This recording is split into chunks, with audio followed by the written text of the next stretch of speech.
Ducklings, welcome back everyone, welcome to another weekend edition of the Code for Giants Cup, week number 23, your bi-weekly dose or your fortnightly dose of Brazilian StarCraft. I'm Coach his live VIP, and with me I'm joined by these amazing players, by the people in the chat, and by my plushies as well. Welcome one and all to some early morning Brazilian StarCraft action. Here we go, and spawning in the bottom left-hand corner of Frost Sign, we have the Brazilian Zerg player, the Red Zerg. It is Ducklings. And spawning in the top right-hand corner, we have the blue Protoss player, also in Land Brazil, representing Xemia's Gaming. It is Void. We go, and if you're in the chat, you know what time it is. It is Gamba time. Predictions are open. Place your bets on who you think will claim the series. Best of luck in the chat as we do settle into our initial matchup, into our initial best of 3. Here we go. Oh my god, as we open up with a cannon rush. Let's go. Forge has been thrown down. Cannon rush is upon us. Void popping off already here. When it comes to the rest of the bracket, we'll be jumping in once we wrap up with the initial matchup here. Once we wrap up with our best of 3, Ducklings, he will scout. Thankfully, does have an overlord here above his natural. Now he sees, now he knows, he's aware of the cannon rush. Ducklings, he is aware. The boys are being pulled, and we'll see if we can get on top of that cannon. So far, decent wall, but the probe is under fire. The probe is going to go down, and alas, I believe the cannon is going to be out of range here of the expansion. So from here, Ducklings, he pulls away, cancels the base. I'll be honest, I don't think he really needed to. He could have committed. There are cancellations on the pylon, and now we're getting ready for a longer game state. Void, he sends out a second probe to continue this aggression. And again, I do think that Ducklings did overreact just because the cannon can't really threaten the hatchery. Could have finished it, could have gotten into his link production and saved that expansion. Meanwhile, switching into roaches. Okay. Roach one has been thrown down. Gases are being taken as well. Not wasting any resources on lings or even any queens, not yet. Just going for his tech, going for his gases, building up into his roach aggression himself, as Void has not expanded. Yeah, no expansion under Void. Ooh, Cybercore is late for Void as well. So again, it's been a very chaotic game state, and that will slow him down. He's going to try to slowly lay siege upon this location here, cutting off that ramp, cutting off this location, throwing down those cannons, and we'll see if he can gain any ground here. Oh boy.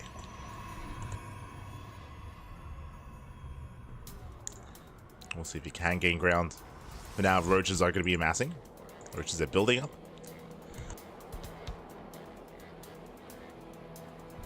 Roach is going to be building up, getting to Ravager production. Void has yet to scout and yet to confirm what's going on. He's moving out with another probe. He can attempt to cannon rush this location. He's going for a proxy robo, but again, the robo is so late. And as these roaches morph in, they do need to morph into Ravagers. Ravagers to break out, to break through. We'll see if they can. Roaches, they do somewhat break out. They do snipe one of the probes. They can even go across the map. But now, a decent angle here on the robo, actually. Oh my god! Yeah, the robo is under fire. Stalker's about to pop. The robo is going to take a lot of hits, a lot of losses. I'm loving the shuffling of these units. Does shuffle them away. Can, of course, morph them into Ravagers. First Ravagers being morphed in. First 2 Ravagers. The robo as well, taking a lot of hits, taking a lot of damage. Oh, there we go, morphing in another Ravager. One Ravager is denied. And the roach is going to finish. Where are the rest of the roaches, by the way? I mean, we could be helping these roaches that are just chilling here at the natural. Yeah, it does feel a little bit late as a response. Roaches, now they get activated. They take a lot of hits. The robo could have gone down, but alas, now it's getting up and running. At Ducklings, he had the army. Now, not anymore. Not against now the cannons and shield batteries that are set up. The Immortal has arrived. Again, that was almost a beautiful response here from Ducklings, but did leave his army idle. He can still try to punish this. Does trigger the shields. Going for the Immortal. Oh, nice volleys. Yeah, the Immortal is going to go down. Massive pickup. Ling's able to reinforce. Void does overextend.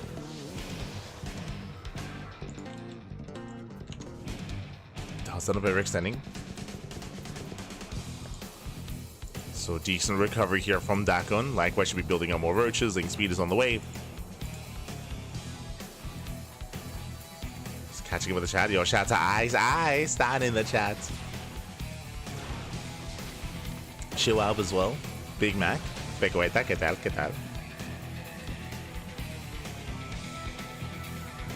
God. Oni-chan back. You're an animal. You're an animal. Este Pecoeta.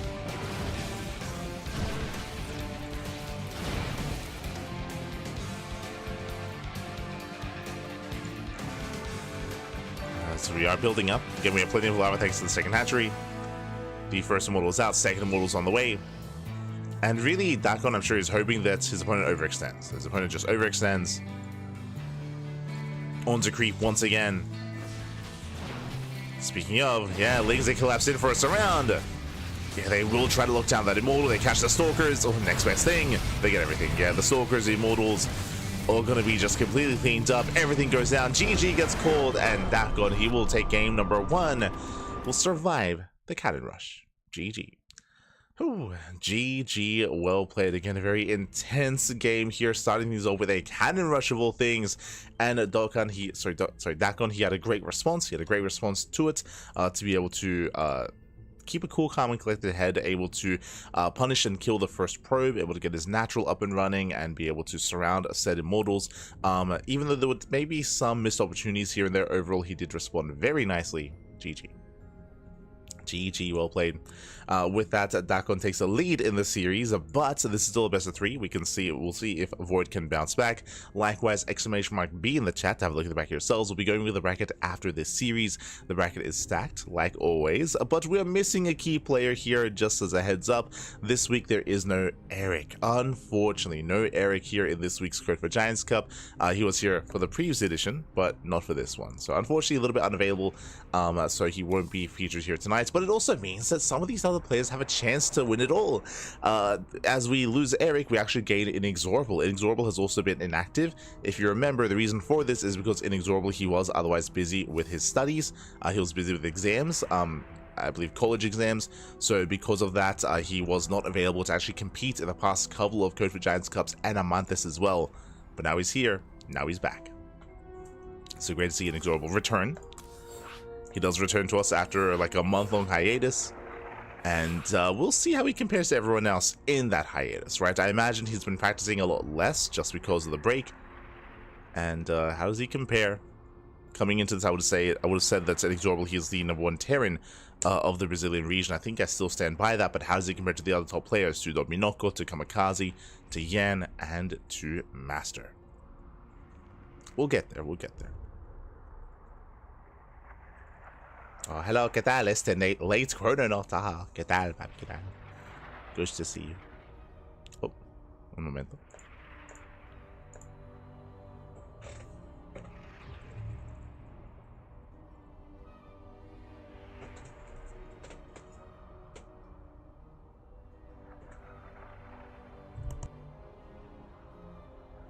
So I was just fixing up the green screen, at least as much as I could. So we're now getting ready here for our next game. Game 2 is going to be on Amygdala. Let's go.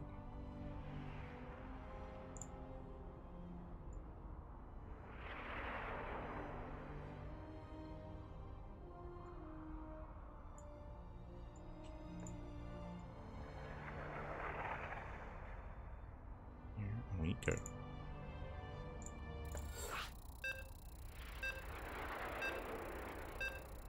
As Amygdala, of course, is one of the larger maps of the map pool, but based on how Void opened up, it's possible that he might just commit to pure aggression here. I'm not too familiar with him as a player. I don't know if he's willing to cheese it up and that's all he does, or if he can macro as well. It's possible. We could see some macro instead. We could see a bit of a longer game state, a standard opener even.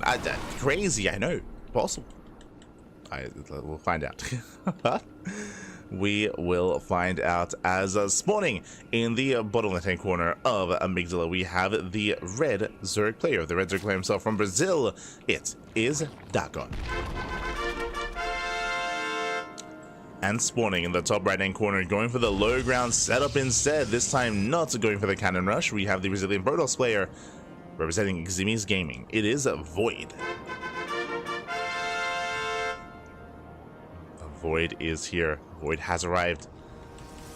And it looks like we're setting up for a much more standard opener. We could still go like gate forge or some kind of like low ground like forge setup here and do a forge pass expand, but nah, here we go. Standard opener, gate expand into cybercore. This time going for the probe scout. This time no cannon rush. Let's go. Let's go. Animal. Animal. Yeah. Absolute animal. As Void is moving out.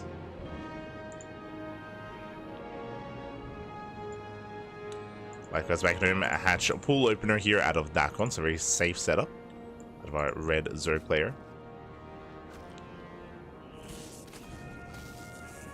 It's going to be quite safe. We're going for the Eric. Hatchery into spawning pool into a backup hatchery on the low ground into no gases. Oh my god, Pappy, he is an Eric connoisseur. Okay, I see you. Oh my god. So we don't get to see Eric on the bracket, but we have Eric in spirit here as Dakon, he does harness his inner Eric, his inner kangaroo, if you will. Love to see it. And we'll see how well he can execute this build, by the way. So for those that are curious, the purpose of this opener, I mean, it's honestly quite greedy. It's quite greedy here. You do ideally skip your overlords. Your hatcheries make up for that. You also want to skip your second queen as well. Drone up as hard as possible. Get into eventually your link speed as well. Get into your third expansion. Your third expansion should not be too far away. Bear that in mind, Dakon, as we should be soon taking our next base. This is a little bit more delayed here, but the expansion is on the way. There we go. Third hatchery is being taken. From here, hatchery is now done. Not supply blocked. From here, we can spread creep as well.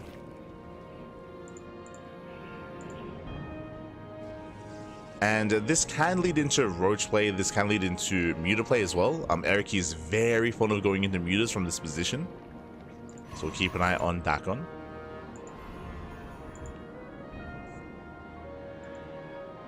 Meanwhile, across the map, we do have a Void. Ooh, overreacting. Shield battery is on the way. With that shield battery, again, that is in a way wasted resources here. It does go for Stargate, open it into Oracle. I don't know if Void has actually seen this before. He's from the Brazilian scene, so he should be aware of the Eric build. Should be.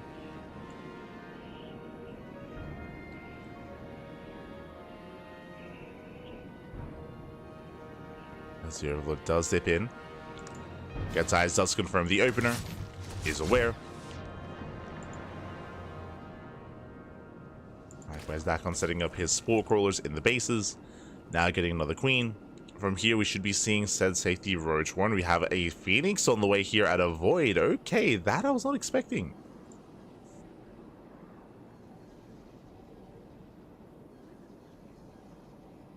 No kangaroos. And Dakon is going for an early lair timing. Okay, so 4-minute lair timing here out of Dakon. Oracle will confirm. Does hit the main. So far, no major kills. Nice. Spore tricks here. Moving in those spore crawlers. The Oracle is going to be zoned away. Now, I'm concerned by lack of Roach Warren. Gases are being taken. Because of lack of Roach Warren, it does seem like Dakon from here is going his own way, forging his own path. And this does feel like muta play, I would assume. The other option, of course, is to go into a Hydra-based all-in. That is also a viable option, I suppose, here for Dakon. I'm not too fond of Hydra all-ins here on Amygdala of all maps, but it is something that is available to him. I'm still leaning towards Spire though. Spire and mutas. Oh no, there it is. Hydras. So it is not going to be the Spire, it's going to be the Hydra instead. As I did mention, this was an option here for Dakon. Based on the fact that there's no Eva chambers, there's no +1, there's no Roach Warren either. This does look like a Hydra based all-in, assuming that we do not saturate the fourth. Meanwhile, Stasis goes off. Oh, does catch out the Queen. Not bad. Queen gets scored out. And we'll see how hard Dakon drones. Now, the other option here outside of a Hydra-based all-in is that we could try to rush into an Infestation Pit, but yeah, the Hydra upgrades are on the way. Still 0 Eva chambers. Getting into Overlord speed.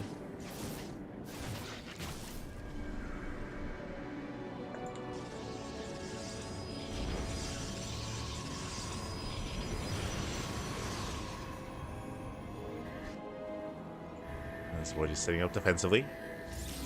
Late Evo Chamber on the way here for Ducklings, so it looks like he's still going to be macroing up out of this. He's taking his gases, 4th expansion, and this Evo Chamber tells us he will invest into the upgrades, so we go +1 range on the way. So this is a little bit inefficient here from Ducklings. Ideally, if you're going to be going for an upgrade setup like this, you want an earlier Evo Chamber, so you can maintain your upgrades a little bit faster. But he is amassing pure Hydra, just pure Hydras here. Lings can be a supportive unit. Oh, Oracle overextends. And from the side of Void, what exactly are we building up? We're going double Robo, double Immortal production. This would be amazing against Roach-based play, but against something like Mutas or something like Hydras and Pure Hydra as well, like it's going to be an odd one, an interesting one. No splash damage yet from Void. Now, he can work towards Storm. Tablar Crab's on the way, so Storm, Archon, Immortal can trade very well, but I believe Ducklings should be able to get online first.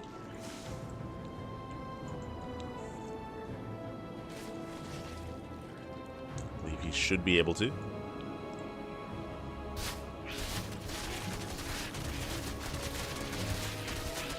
he breaks out. Does focus on those rocks.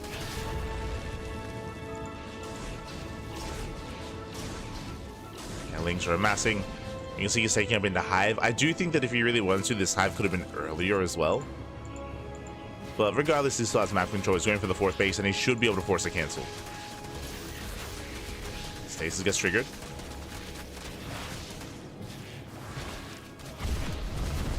And going for the expansion. Should be able to deny the Nexus. Immortals are going to be revealed. And I feel like Ducklings has to calm down a little bit here. He does get us around on one of the Immortals though. He gets one. One Immortal goes down, heads into the mineral line. Oh. Likewise dancing with the army, picking up more workers. That's going to be 10, 11, 12 workers going down.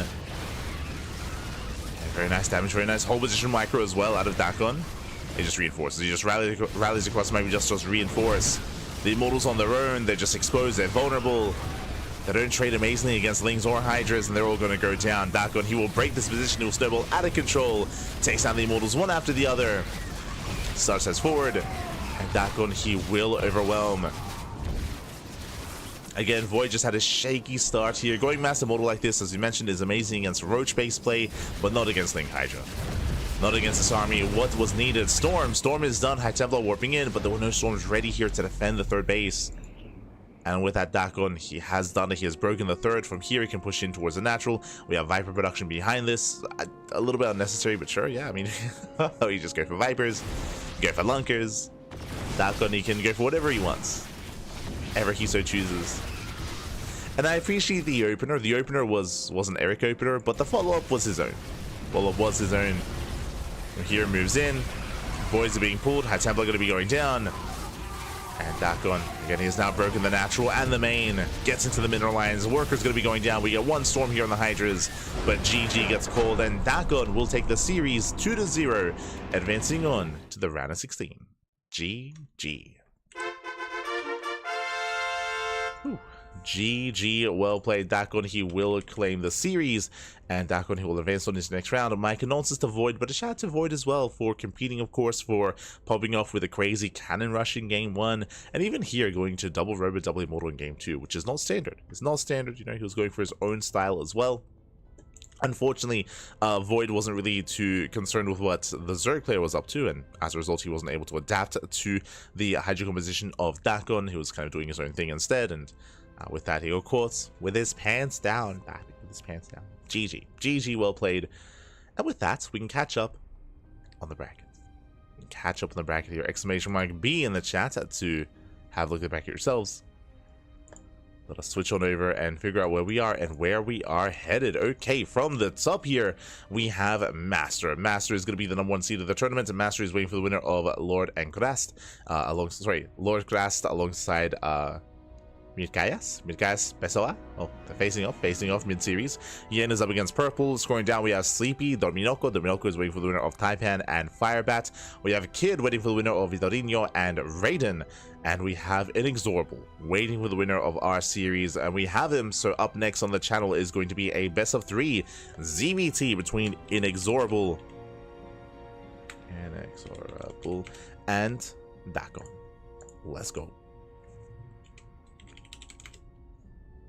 So we have a next series that is going to be that ZVT. Just need a moment to set things up and to get things ready. Scrolling down, we have YanXII. We have YanXII up against MasTeR in the round 16. We have Kamikaze waiting for the winner of Madova and another Kamikaze. We have Claw up against Elevolts as well. So we do have a stacked bracket. Again, we do have some of our big names like YanXII, like INexorable, like Kamikaze. So we have our 3 Terrans. We have MasTeR, we have YanXII, and we have Dominoko as well. But as I mentioned before, we are missing Eric. We're missing Eric, we're missing Shakti. There are a couple of notables that are not here or nowhere to be found. But regardless, we have some strong Terran and Protoss representation here. And coming into this, we'll see if anyone can stop MasTeR from facing off against INexorable. Well, as I mentioned before, like, I'm really curious to see what INexorable's form is looking like at the moment, just because I know he's a little bit out of practice. So that is why we did jump on this series to follow this into INexorable. That's the plan. That is the plan.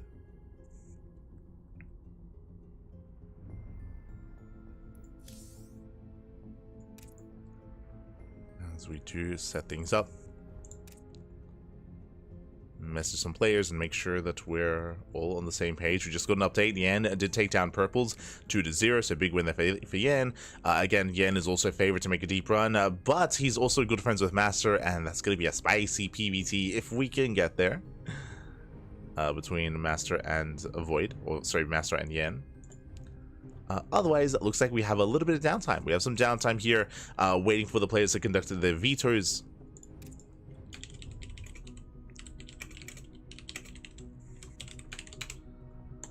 And once they're done, we can slip on in. Until then, though, we're going to be going on a short break. Later on tonight, of course, is going to be the Pondcast. The Pondcast is going to be later on this evening.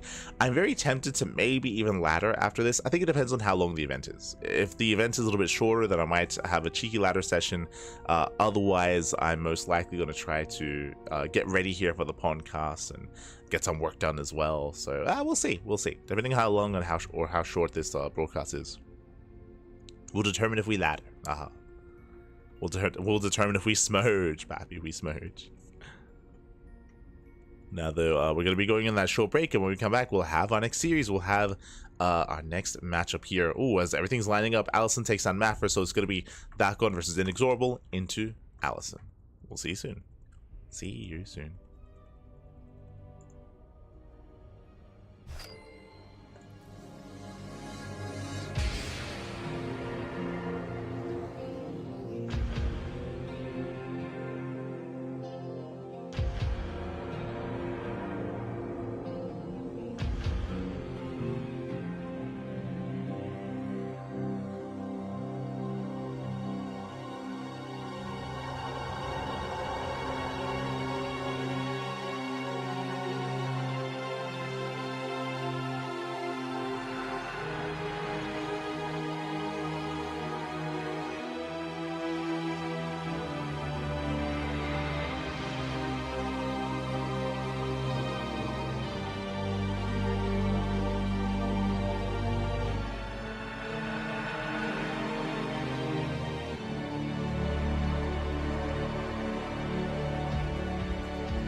And welcome back, everyone. Welcome back. Ooh, hope you enjoyed that lovely brutal OST as we have returned. We have returned here with our second series of the broadcast with the round 16 of the Code Red Dance Cup number 23, and we are jumping into our best of 3. And spawning in the top right-hand corner of ley lines, we have the blue Zerg player. We have the Brazilian Zerg. It is Ducklings.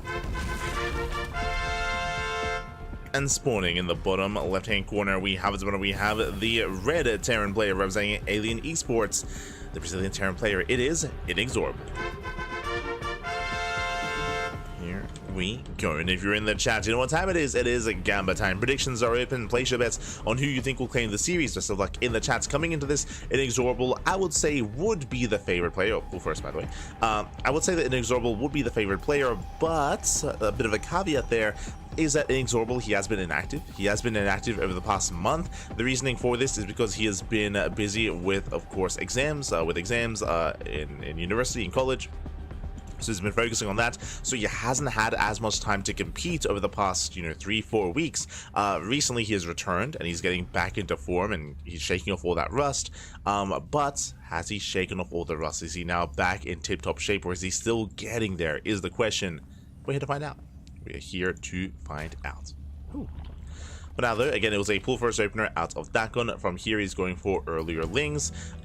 Just a couple of Lings, though. Here, it looks like he's not committing too hard. I would imagine the purpose of these 2 Lings is to try to get around the map, is to try to avoid the initial Reaper, and to try and delay the CC of his opponent. Here we go. These Lings that do move out. Oh, and they don't just move out. We do have a Roach Warren, early Roach Warren here out of Ducklings. Lings, they move out. The SCV does get eyes on the Lings, and INexorable is aware, but just because he's aware of the Lings doesn't mean he knows exactly what's going on. Now, he does see the late hatchery. He knows the hatchery is late. He knows it is delayed. Does go into the main base, and does he get behind the middle line? He does. Big scout, big moment here for INexorable. He sees everything in the main. He knows what's going on. Back at home, factory follow-up. Of course, we could see his own defensive bunker here on the high ground, not on the low ground. Ooh. Bold move, going for the low ground defense. We'll get into it here as the first Lings have arrived. They delay the CC. And Lings are going to be cleaned up.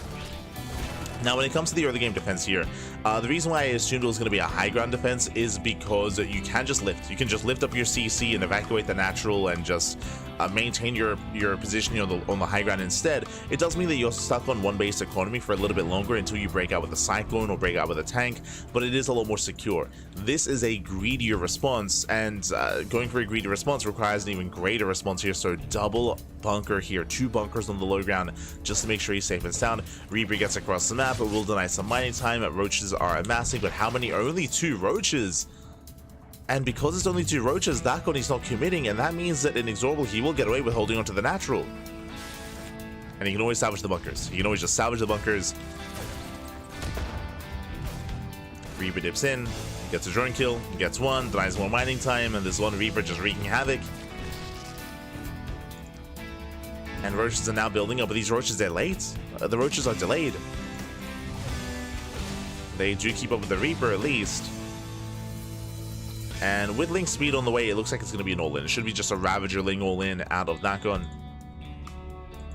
Yeah, rallying across the map, it's all or nothing. 2 bunkers is going to be a strong defense. Is it going to be enough, though? Is it going to be enough?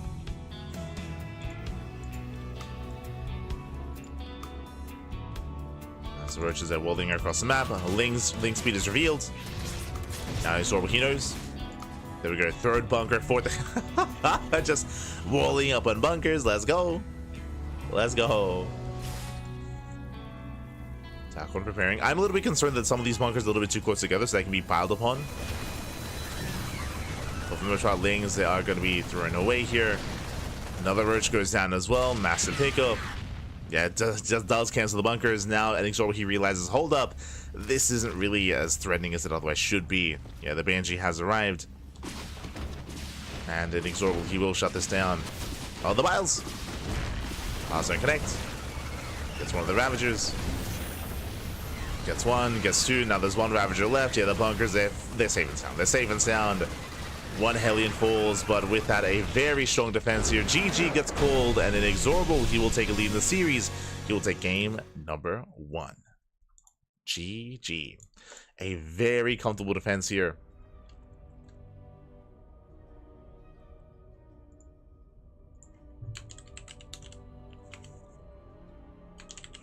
Hold on.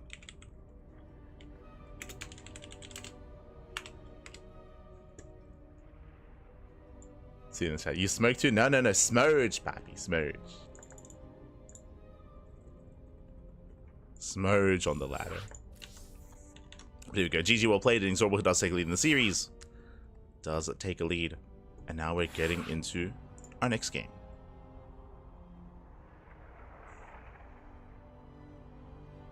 Smooge cast. Oh no.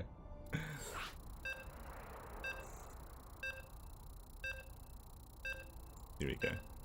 Getting into our next game. And again, really strong defense here out of INexorable. Again, he was able to call the bluff of his opponents. As we were trying to emphasize at the time, it was a bit of a more shaky execution of the Ravagerling all-in.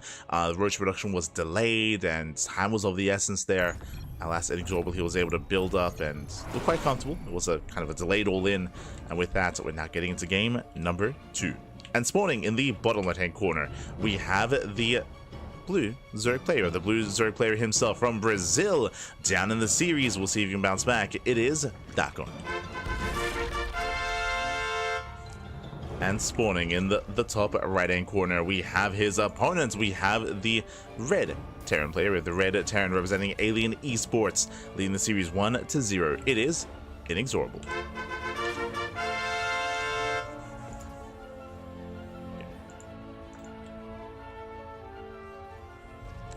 Here we go.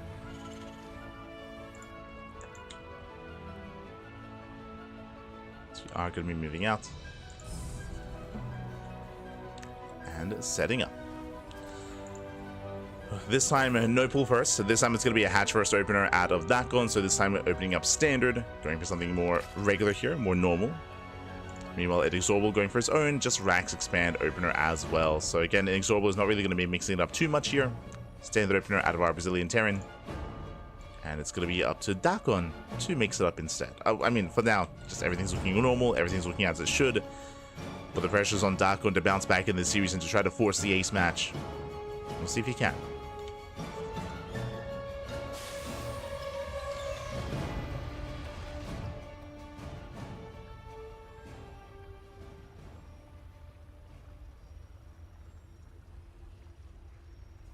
Here we go.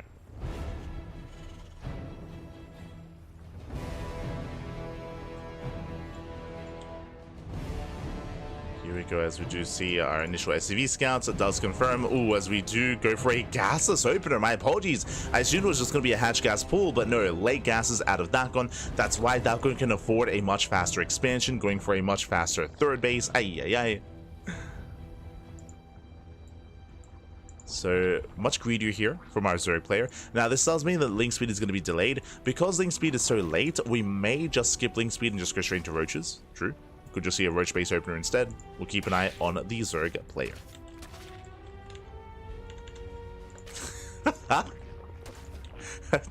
Haven't seen that response to smoging before, but sure. It's like, it's time to smoge on the ladder. Oh, that's cool. Smoge.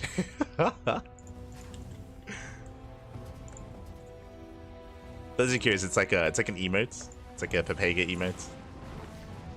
It invokes a feeling, a vibe of Smoge. Very sad, very doomer, if you will. No.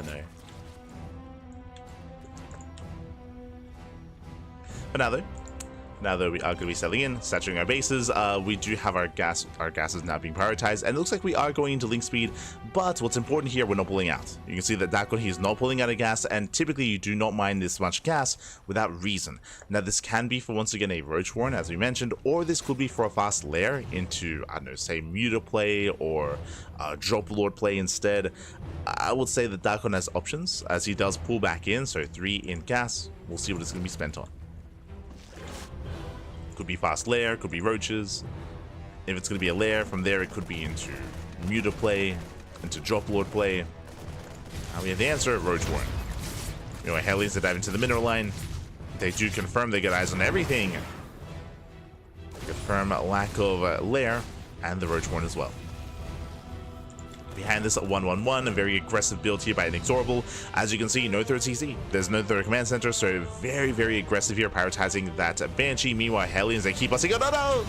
6 drones go down. They do get surrounded, thankfully, but alas, that's still going to be 6. Now 7, almost even more workers going down. 7 drones already a very strong start for INexorable, and Dakun, his economy is going to be crippled here. Ay, ay, ay. As Hellions, they keep rallying in. The Queen cannon is non-existent. The Queens have to rotate back from the main. More drones go down, getting up to 12 worker kills. Ay, ay, ay. Queens, they don't quite block off that ramp. Another volley goes off. 18 workers go down.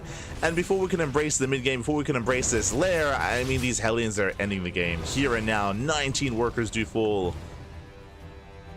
Gets up to 19.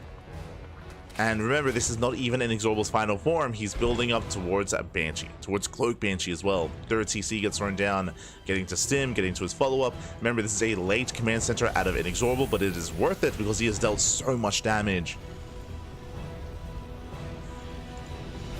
Now it's time for the next wave. Now it's time for the Hellions, and this time the Banshees alongside them. Now we have spores on the way, thankfully. We have 1 spore at the natural, 1 spore at the third base. No spore in the main, so the main base is more exposed, but there we go. Spore just now does begin. Despite the spores, the Banshees, they can still find damage.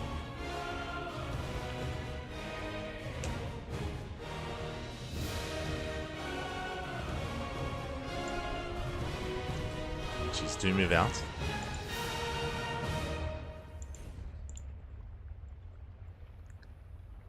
Do move out. They hit the third. They catch a transferring Queen. Yeah, massive pickoff. 1 Queen goes down. Looking for another. Means they have to pull away. Getting 1, getting up. 1 more turn. 1 more worker goes down.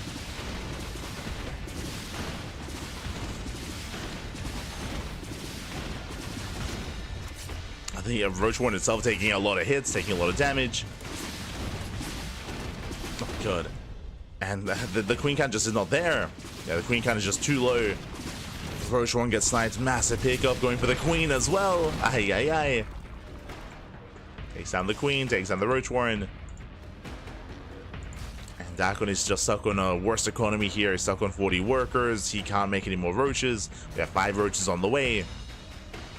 And back at home, INexorable just building up and getting ready for his eventual bio push. Waiting for 1-1. Stim is now done. Combat shields has yet to begin. But INexorable still looking very comfortable.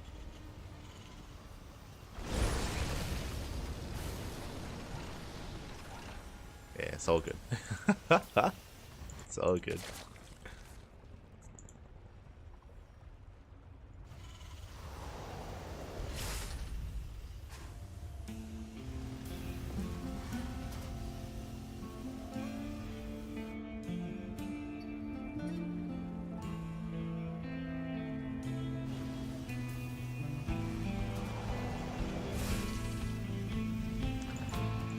INexorable does set up. Honestly, from this point forward, he can just move out. To be honest, he can just move out across the map. He can just snowball out of control and break the expansions. We can see that INexorable is playing it safe. He's playing it safe, getting another factory, taking his gases. From here, he can start a 4th CC.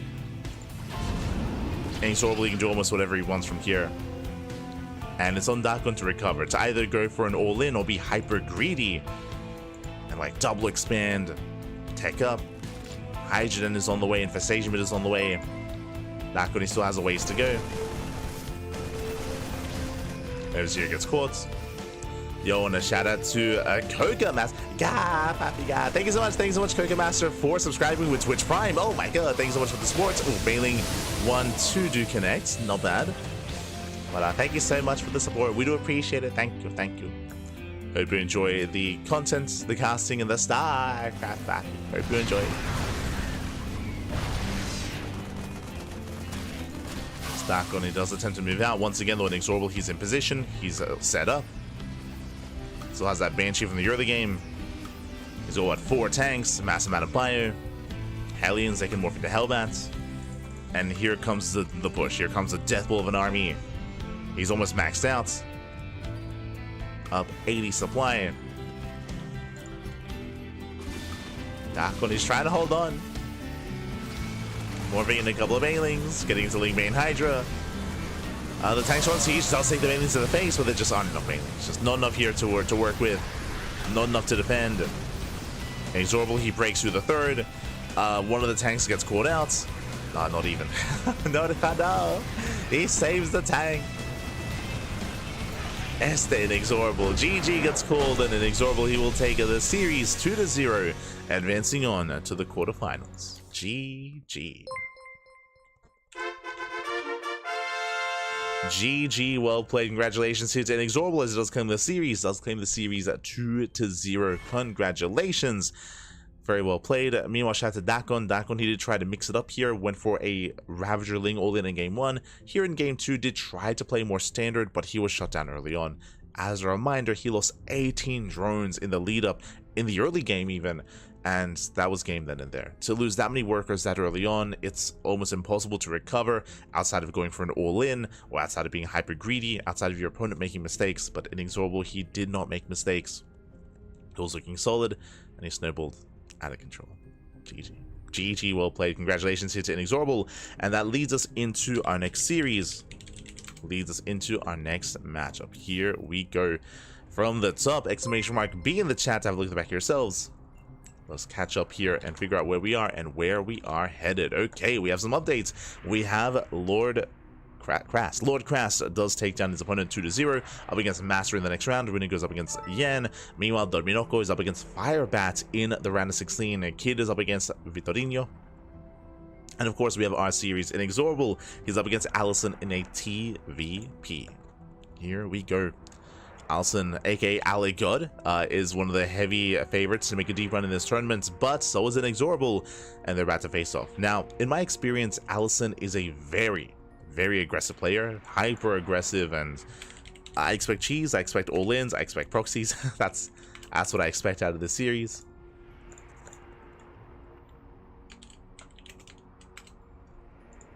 So we'll see if Allison does meet those expectations or actually does go for something different, something more standard. It's possible. We shall see.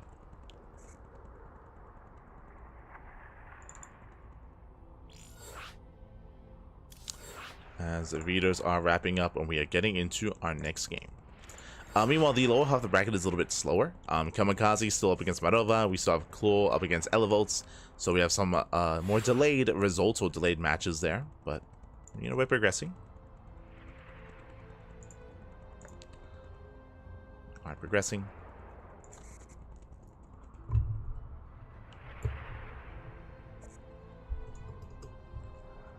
And looks like our players, they need a moment here before we do jump in.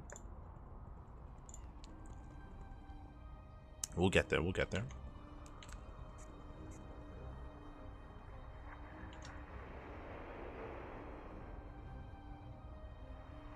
After this, so because our part of the bracket is progressing a little bit faster, I mean, we have had some more aggressive and more cheesy builds, but because it's been progressing faster, it looks like after this series we might have a little bit of downtime before the semifinals. We'll try to catch maybe another set of players, you know, maybe Yan and MasTeR, or Dorminoko and Kid, or some of these other pairings. After this series, we might jump into a different portion of the bracket, just while we kind of work towards the semifinals. That might be the plan. Oh, speaking of updates, we just got one. There you go. Elevolts takes down Claw. Very nice win, by the way. I'll be honest, I was leaning towards Claw in that matchup, so very impressive. So Elevolts, he does advance on. Meanwhile, speaking of MasTeR, yep, MasTeR, he just took down Lord Crass. MasTeR now up against Yan in the next round. So the bracket is progressing. It's progressing quite nicely.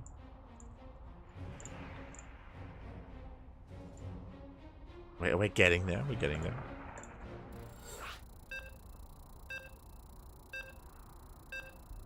Zero for 2 for predictions. How can you bet against an INexorable, Papi? Oh my, you're an animal. Oh my god. How could you, Papi? How could you?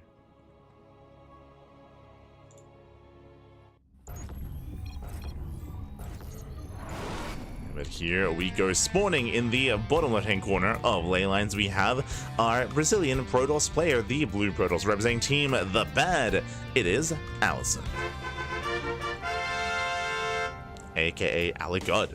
And spawning in the top right-hand corner, we have the Brazilian Terran player, the red Terran, representing Alien Esports. It is INexorable. And if you're in the chat, predictions are open. Place your bets on who you think will claim the series best. Look in the chat. It's going to be a short one. It's going to be a short one. As I mentioned in the lead up to this game, YanXII is hyper cheesy, hyper aggressive. YanXII is opening up with a proxy. Let's go. And we'll see how solid the early game defense is for INexorable. As the pylon has been thrown down, no gases yet. We're setting up the gateways, and how many gateways do we commit into? 1, 2 gateways so far. Throws down 2 gates, takes the gas. So he's not going for like a flower or like a 4 gates, you know, MasTeR all in or anything like that. Probe does dip in. It is going to be up to INexorable to figure out what's going on. Double gas open out of INexorable. Now, the thing about YanXII is that YanXII has a reputation, so even though INexorable doesn't scout, even though INexorable is currently in the dark, he is aware of the kind of player that he's up against. So double gas means a faster factory, means a delayed CC out of INexorable, so we should be getting faster Hellions, faster Cyclones, faster production. It's a very safe start here by INexorable. Safe / aggressive. Does wall up. Does wall up. The initial Zealots are in production. 2 Zealots followed by 2 Stalkers. The goal will be to break down that front door. Now, if INexorable goes for a low ground CC, the CC is going to be denied.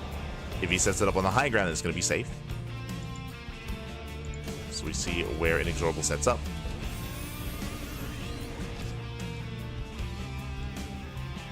As you can see, the Reaper is scouting for proxies, does check the northern location.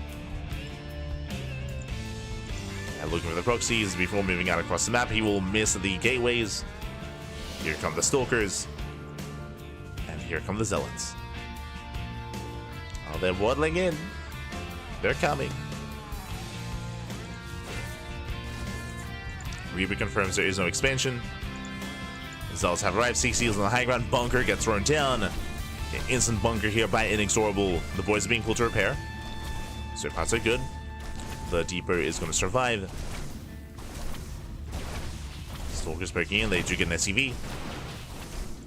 1 SCV goes down.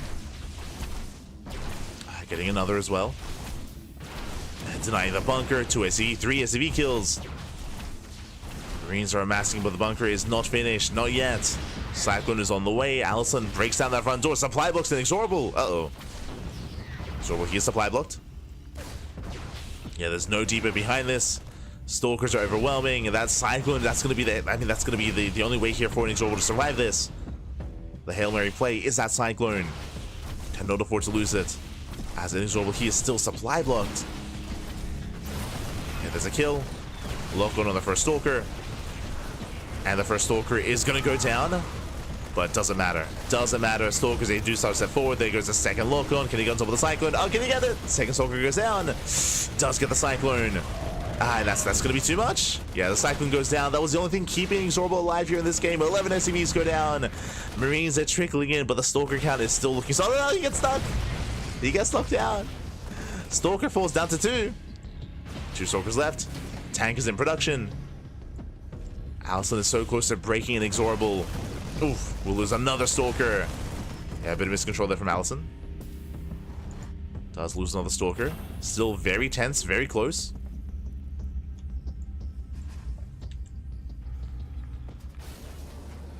Tank will siege, and with the help of the tank, INexorable, he holds. He does hold on. YanXII is already expanding, and looking at the economic game state, INexorable, he's on 12 SCVs. YanXII on 24. 24 workers against 12. YanXII didn't kill INexorable, did cripple him. Did cripple the Terran. Going for a Dark Shrine. I mean, I really like this, right? It's like, considering the economic game state, INexorable is going to be muling. INexorable, he's going to be muling his heart out as best he can to try to recover economically, which means scans are not going to be available. Or there's a lower chance that the scan is available. INexorable getting more Raxes.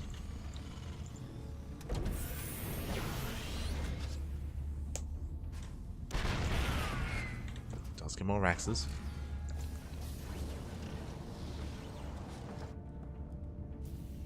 Likewise, pulls a little bit further back.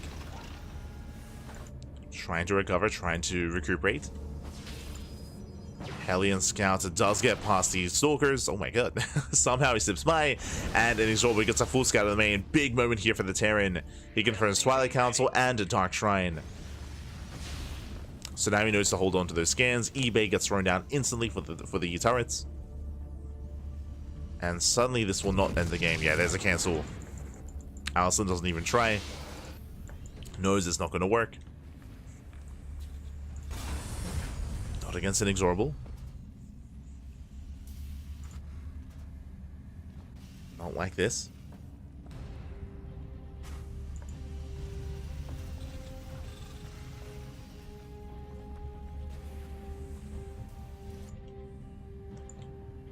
Likewise, the Bio Army is building up.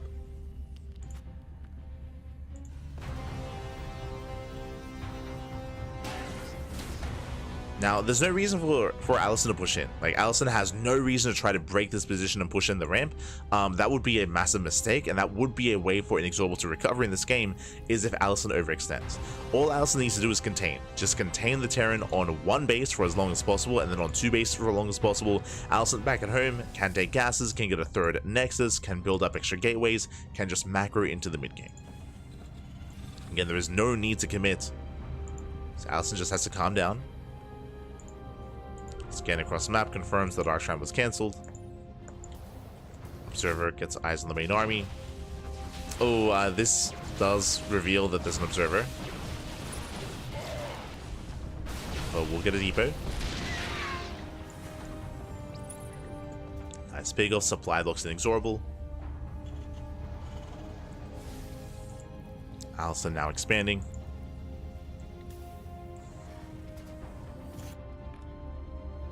Again, he just has to calm things down. Take a breath. We're okay.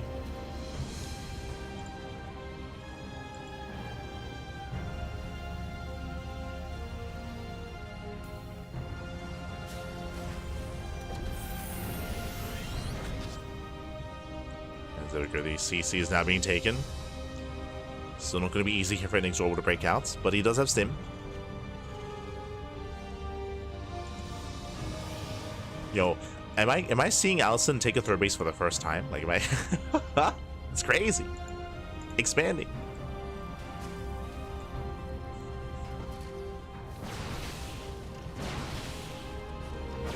Again, Allison delaying the expansion, gets an SCV.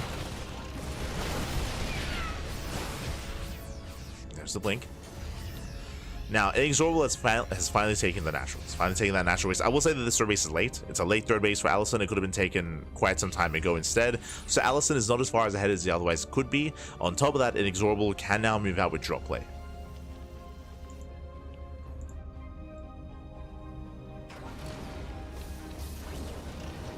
Medivacs have arrived. Tanks repositioning.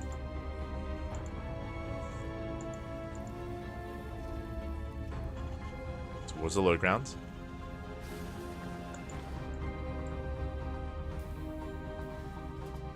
That was repositioned. Cheeky moves out of INexorable as well, hiding that tank. Avoiding the observer.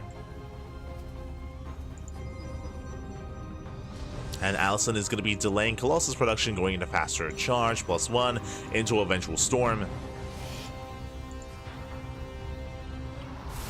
For the time being, INexorable, he's in the dark. Does scan. Does catch the observer. Observer goes down, and INexorable is recovering. Allison does saturate his third. Now moving out. Now, unfortunately, oh my god, as High Templar gets spotted, there's no bunkers. Yeah, we need a defensive setup here at the natural. We need bunkers. We need SimCity. There's only one tank. Doesn't bode too well.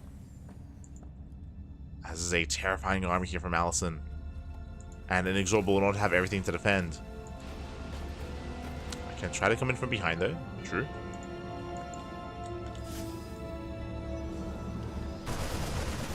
Sims in, does catch a couple of zealots. Oof, Medevac goes down, massive pickoff, he'll lose both Medevacs. Yeah, both Medevacs do fall. Rough loss here for INexorable, losing a massive portion of his army, takes down the Prism. Prism goes down. Not the worst trade, but still a loss that INexorable can't quite afford. And Allison's just going to roll on in. Does force his way forward. Oh, nice mine shots. Bunker goes down. Vikings forced to land. Nice kiting here. No storm. There is no storm from here. Boys are going to have to be pulled.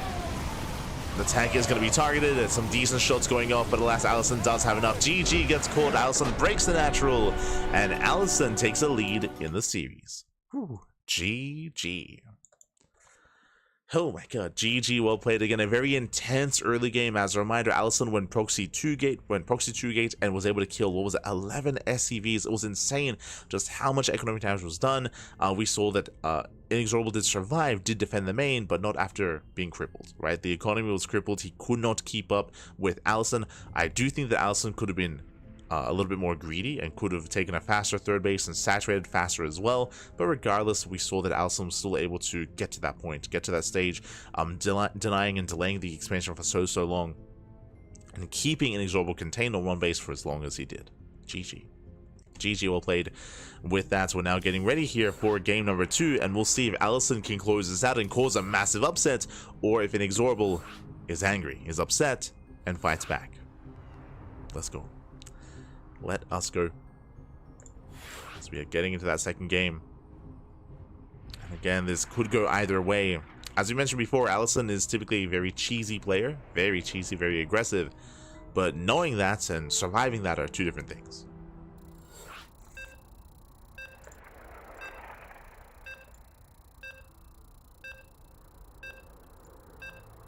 Here we go.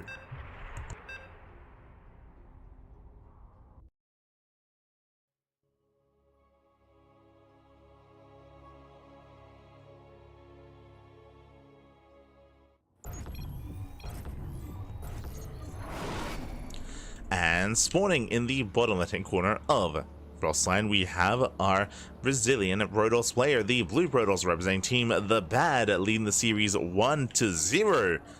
And one game away from making it to the semifinals, it is Allison.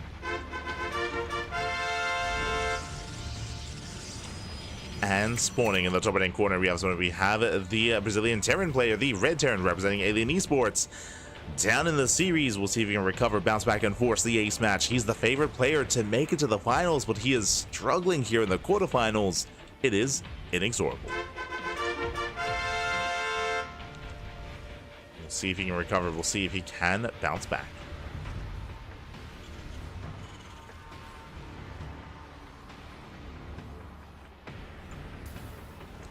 Here we go.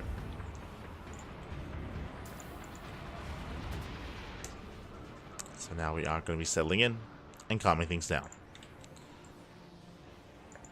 Here we go. Again, we are loading into a much larger map in the map pool. This time the pylon is thrown down back at home. This time INexorable does SCV Scout. As a reminder, he did not SCV Scout last game. So he's checking across the map. The gateway has been thrown down. This time there is no proxy.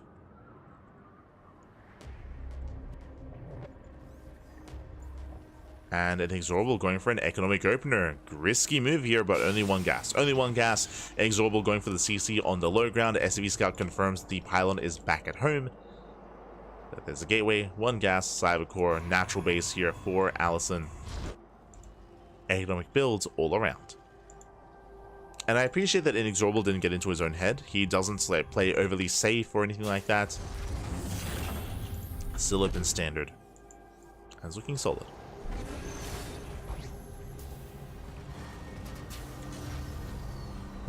I'm sure that Allison was hoping that maybe INexorable will be just overly defensive after the first game, but no. No fear. Confidence, Pat. Confidence.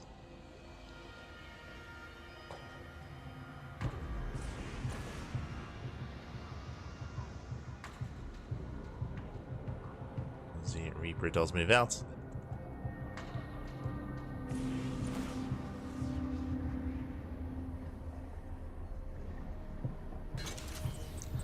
Does threaten a dive. Adept is in position. Back at home, safety bunker on the low ground. So far, so good. So far, so good.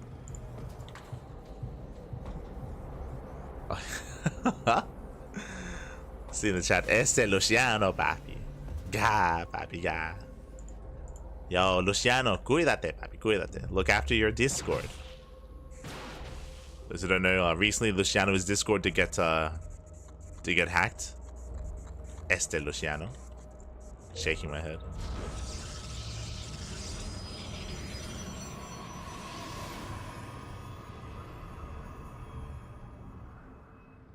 As we do have a Twilight Council opener out of Allison, going for Glaive. Oh my, wait, what?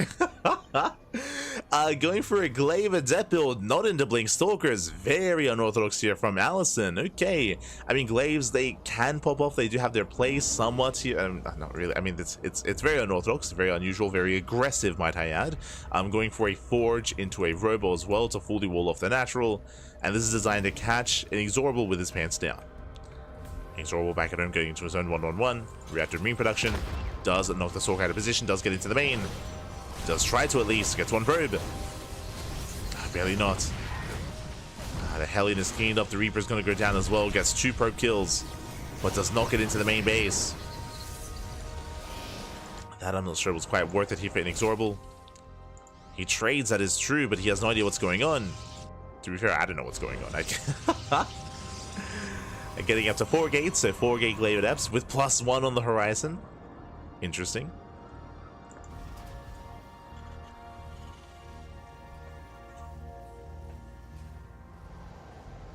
Very interesting setup here. INexorable back at home is building up more tanks, Liberators. Liberators on the way early on. Let's have a decent defensive setup here at the natural.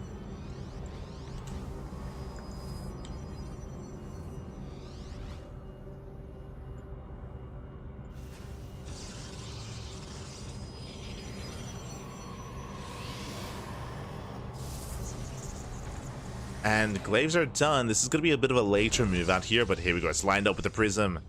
How many Adepts? 7. 7 Adepts alongside the War Prism. We have 4 gates behind this to reinforce. +1 is going to finish up actually in time with the push. Okay. There's a method behind the madness. Behind the madness even. Back at home, SimCity here is solid though. INexorable, has he played against this before? I'm curious. He's fully walled up. Completely actually.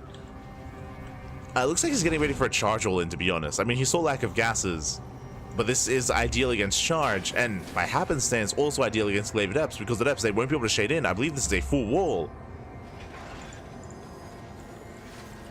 Yeah, Adepts, they commit. It is a full wall. Does commit to the shade. Within range of the tanks, the SCVs, they pull away, and massive tank voice going off. Adepts, they do nothing. They got 4 SCVs. Oh my god. Tank shots are brutal. And INexorable does hold. So again, I'm curious if he thought this was a charge-based all-in, or if he is familiar enough with Allison to recognize it was going to be Glaives. Let's go.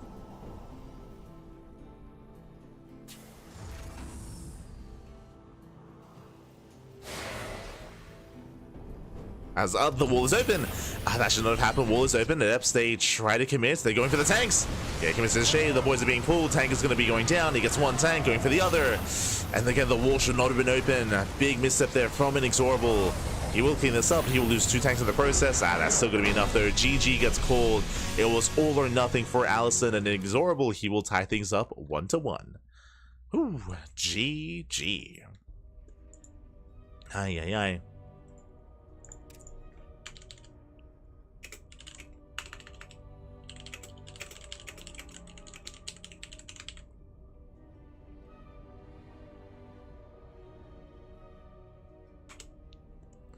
GG, well played. INexorable, he does fight back. He does take the win here.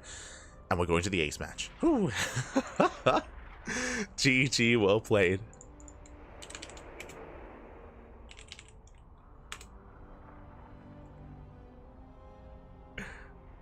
INexorable, I was like...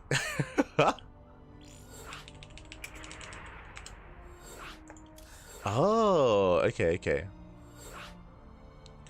So INexorable, he said that he knew it was Glaives because of the Forge. He saw the Forge, that was a tell that it was Glaive Adepts. Okay.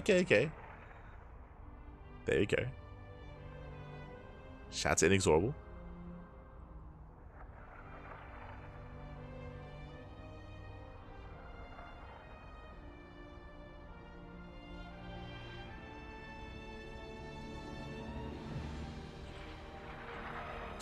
Oh god. Oh no.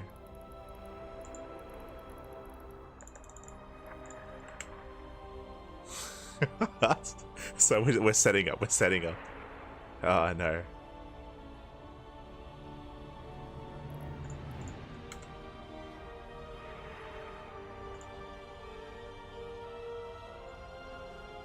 We're setting up for our next game, and game 3 is going to be on Wizards of Gold. And yes, so INexorable was letting us know that that because he had scouted the Forge, even though he didn't see the main base, seeing the early +1 did scream Glaive Depths to him. So there we go. Now we know, Pat. Now we know. And again, he was really well set up for it. There was that moment, of course, where the wall was open and where he lost his tanks, but Allison was all in, and Allison needed more damage. GG. GG. Yeah. Less than 3, Luciano, less than 3.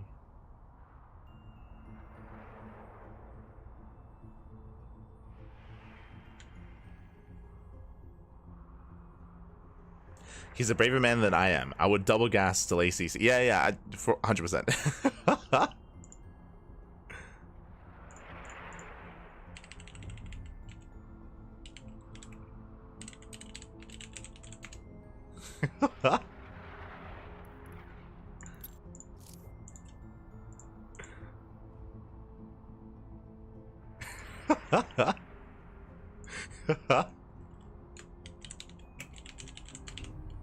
Okay, we're good, we're good. We're now getting into the ace match. Sorry, our players are just having fun. Just having fun. But yeah, we're getting to the ace match here, and we'll see what kind of cheeky build Allison has up his sleeve next. Now, we've already seen Proxy 2-Gate. We've already seen Glaive Adepts. What's next? What is next? What is up here for Allison? What do we go for? 4 gates, Blink Stalker, for example. Robo-based opener into early Colossus. What's the plan? As spawning in the bottom right-hand corner of Wizards of Gold, we have the Brazilian Protoss player, the blue Protoss representing team, the bad. It is Allison.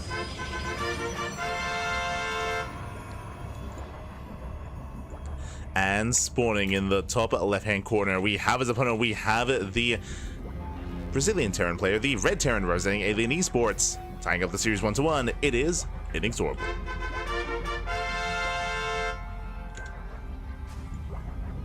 We go.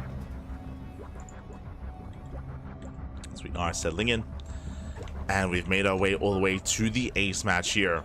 And again, my eyes, they have to be on the Protoss, right? Every game so far, Allison has done something different, has done something cheeky, has done something aggressive. What's next?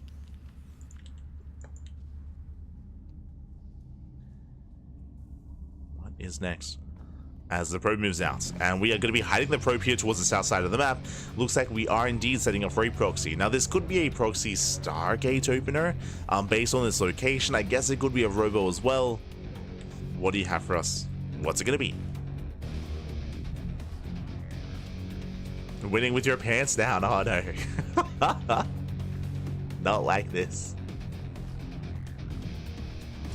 As there we go, the pylon gets thrown down. You have the Cybercore back at home. This does scream proxy Stargate more than anything. If it's a Stargate, it should just be Oracle into the main. Technically, if this is a Stargate, it could be Void Ray with like a shield battery set up here outside of the bases. That would be crazy. That'd be insane. Technically, I guess there is like the Roddy build, which is what, like Proxy Tempest? But I haven't seen that in a long time. Okay, never mind. Not a Stargate. Proxy Robo. Proxy Robo out of Allison. It is going to be a 1 base all-in. Allison is committing. From here, can go for a Warpism and get into the main base. Likewise, Proxy Immortal as well. Robo gets caught. Oh, and the Reaper is scouting, is checking. Does check the triangular 4th base, checks on over towards the south side as well. He's so close, yet so far, barely. He looks like he will scout, he will confirm. Does check the edge of the map, and no, he missed rallies. He does change his rally, and he will not find the proxy. He will barely not find the robo. Actually, barely he will. He comes back, thankfully. Whew, does come back around, and does confirm the proxy robo. Whew. Likewise, we did have an economic opener out of INexorable going for a ranks expand, one gas opener into a delayed factory. CC is on the high ground, it is going to be safe and sound, but the CC is not going to help against the all-in. As the Immortal is on the way.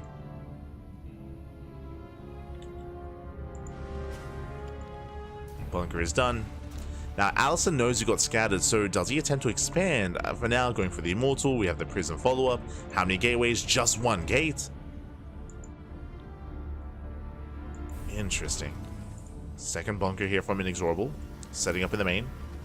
Allison does expand. So, Allison, he's going proxy robo into an expand, trying to transition out of this. And he should be able to. Now, bearing in mind that there's not really much pushing power here, INexorable is going to be stuck in his main base a little bit longer. Allison can contain, but this is an expensive contain. Dropping into the main base. Uh-oh, has to be careful. Does drop in. Heads for the mineral line. Does head for the SCV. Cyclone has arrived. Do we get the lock-on on the War Prism? Oh, does get the lock-on. Goes for the scan. He wants it. He wants the prism. It looks like he will not get it. The scan was a little bit premature there. The prism does get out of vision, does get out of range. And Allison does survive. Very close though. Prism is taking a lot of hits. Behind this now going to charge. Extra gateways into more Immortal production. Let's go. Scan does reveal that Allison is expanding. And there are the salvages. Salvage on the bunker. INexorable, he's breaking out.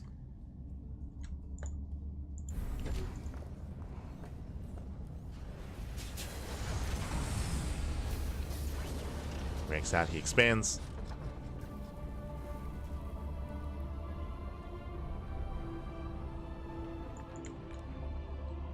Allison, he cannot afford to get caught out here, especially with these Vikings. That prism is not going to survive. Oh, that's what the army. Army gets spotted. The first tank is going to be targeted down. Vikings respond, and the prism will fall. INexorable, he will shut this down. He can also land the Vikings. Chasing him down. Oh, Cyclone pulls away. Nice control. Takes down the Immortal. Vikings land. They take down another Immortal just barely. Both Immortals fall. And Allison has nothing left. Has two Stalkers, the vanilla Stalkers at that. Charge is finishing up. He's got a couple of Zealots. That is something.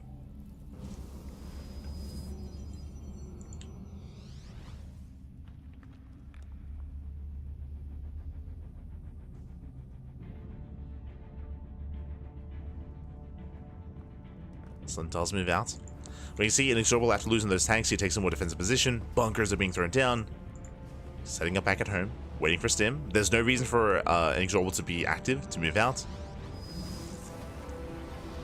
And he is set up quite well at the natural, but what about the main? The main base, there is no bunker. Army gets spotted. Army is spotted. Allison making his way towards the natural.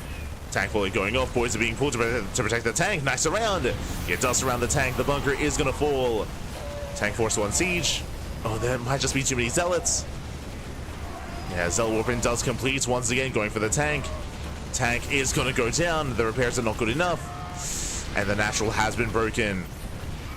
Yeah, SCV is going to be going down, getting 14 SCV kills. And Allison, has he done enough? Bearing in mind that Allison doesn't have the best economy behind this either. 29 probes to 25. This is not enough to end the game. INexorable, he's holding. Does hold on. INexorable, he's got 27 SCVs plus mules, so even though he lost a lot of workers there, he still is comparable economically here to his opponent. If not having a greater economy, actually.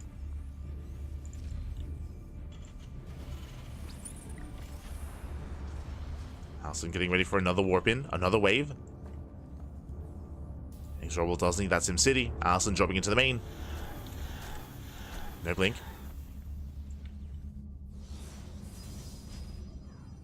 Trying to attack both locations at once. We'll see if INexorable can pull this off. The tank is unsieged. They'll say commit. They do commit in. The first wave gets started down. Tank is under fire. Boys are being pulled. And INexorable keeps holding. Or is he? It's going to be close. Tank goes down. And no repairs. He cannot get into the bunker. No, the bunker doesn't get in. GG gets called. The body blocking was brutal. It was close, but YanXII will overwhelm, will break through, and YanXII will take the series 2-1. GG. Whew. GG, well played. Unfortunately, INexorable, he was not sieged up. He was not quite ready at the natural base. Likewise, could not load up that bunker either. And in the end, YanXII takes the win. Massive upset. GG. GG, well played. Impressive result there from YanXII. Initially, INexorable had a great defense when it came to shutting down the first two Immortals, but the charge follow-up really did catch INexorable off guard. It snowballed out of control. It broke the natural base. Economically, INexorable, he was still hanging in there, but alas, the Zealot Orphans, they just did not stop. They did not stop. They did not slow down. And in the end, we saw YanXII was able to overwhelm. Just barely did overwhelm. GG, well played. Ooh, a very intense series here, and now we have some updates. We have a lot of catching up to do. And also, suddenly, with INexorable going down, I mean, who's favored now? Who can stop MasTeR is the real question. Who can stop him? MasTeR. As we head on over here to our bracket scene, MasTeR takes down YanXII 2-0. MasTeR waiting in the upper semifinals for the winner of Firebat, Kid, and Vitorino. Looks like we have some downtime, as that's a lot of matches still ongoing. Meanwhile, YanXII waiting for the winner of Kamikaze and Elevolts. This is going to be an interesting one. Kamikaze is also a very aggressive Terran player himself at times, even embraces mech. So he's going to be favored over Elevolts, and that couldn't go either way. Up against YanXII, that can go either way. But again, a shout out to INexorable for competing here. And we did mention before that INexorable is a little bit rusty, as INexorable has been spending a lot of time focusing on his studies, less so on StarCraft, but recently has returned to us and is looking to get back in form. His run might end here, but again, this is a regular bi-weekly or fortnightly event. Every 2 weeks we do host this tournament, and on top of that, there is an offline event happening in Brazil in the next couple of months. And I'm sure INexorable is going to be all over that as well. We'll get there. We'll get there. Until then, though, we are getting ready here for our next matchup. We have some downtime. We're going to be waiting for Kamikaze and Elevolts to wrap up. We're going to be waiting for them here to... Oh, speaking of, they just did. They just wrapped up. Kamikaze did take the 2-0. And up next, we do have a TVP between YanXII and Kamikaze. Let's go.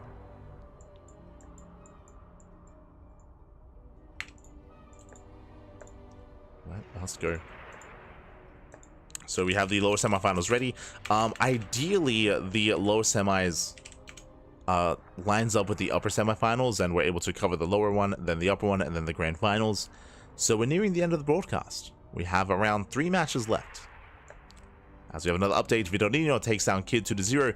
Vitorino now up against the Firebat in the next round, so it looks like we are nearing the end here. Matches are wrapping up. We are getting there. Interact. There we go. We're getting towards the upper echelons here of the bracket itself. And until then, we're going to be going on a short break. We're going to be going on a short break here. And when we return, we will have our next series. We will have YanXII and Kamikaze facing off in a Terran versus Protoss matchup. Let's go.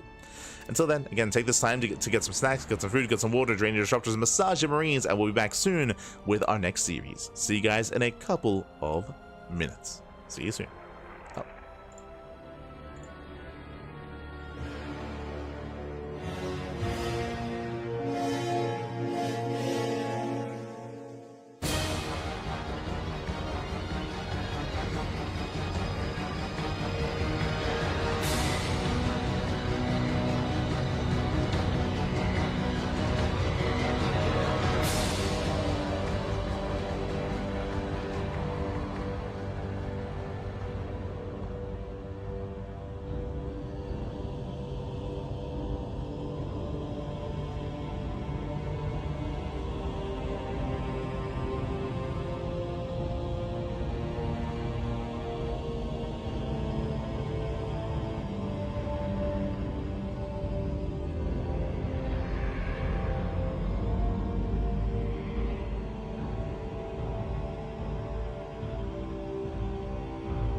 And welcome back, everyone. Welcome back to the semi-finals of the Code for Giants Cup number 23. We're nearing the end of the broadcast here. We've reached our top 4 players, and we're here to find out which of our first are to make it to the finals. Which of our players is the first to make it to those grand finals here. Spawning in the bottom left-hand corner of ley lines, we do have our blue Terran player. We have our blue Terran, our Brazilian Terran. It is a KranKy. It shouldn't be a surprise, but spawning in the right-hand corner, but also going for a proxy across the map, we have the Brazilian Protoss player, the red Protoss, representing Team The Bad. It is YanXII. Here we go. And if you're in the chat, predictions are open. Place your bets on who you think will take the series. Best of luck in the chat as we jump into our game and into our proxy. As a reminder, YanXII is hyper aggressive and hyper cheesy. Macro is not what YanXII is known for. YanXII did go for a proxy 2-gate against INexorable earlier in the previous series. Also went for Glaive Adepts and also went for proxy Robo 1-base all-in. Like, there was some crazy shenanigans and some crazy aggression out of YanXII. KranKy going for the eBay block, but ooh, KranKy, we're blocking a base that's never going to exist. I mean, wait. This is solid against a standard Protoss, but against YanXII, I'm concerned. I'm concerned here for KranKy. Investing here, and this will slow down KranKy's follow-up. This will slow down his CC, it will slow down his factory because he has to invest into the eBay here. So that's a big concern here for KranKy. As the airways are finishing up, it's going to be 2-gate Zealot into Stalker reinforcements. KranKy does pull away. And hopefully does recognize that something is wrong and something is amiss. But now walling up, and again, like the factory is later than it otherwise should be. I mean, there's no second gas. The Zealots are on the way.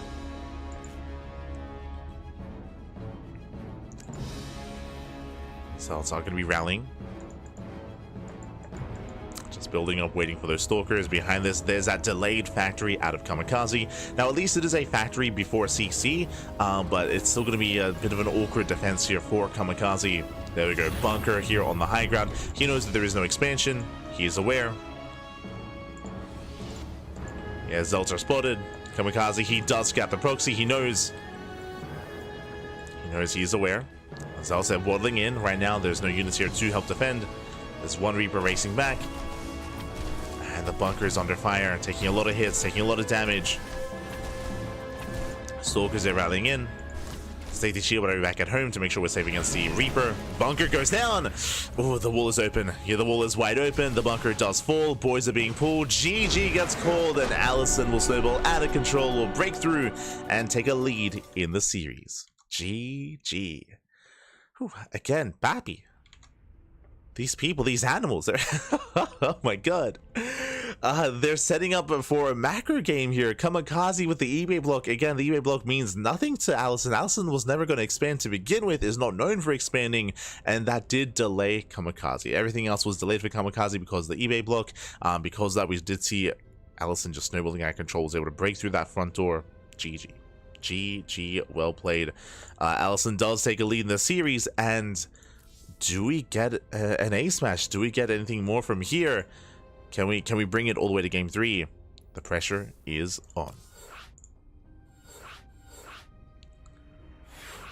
The pressure is on. As we're getting into game number 2, it's going to be on Frostline. Oh boy. As yeah, this might be a short best of 3. I'll be I'll be honest, Papi. I'll be honest. It might be a short one. Aye.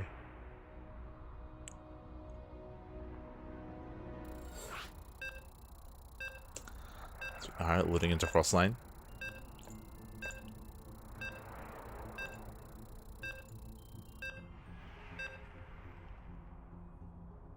And I'm hoping that KranKy does play a little bit. Oh, actually, is it worth playing safe now? At this point, YanXII most likely might probably go for an economic opener instead.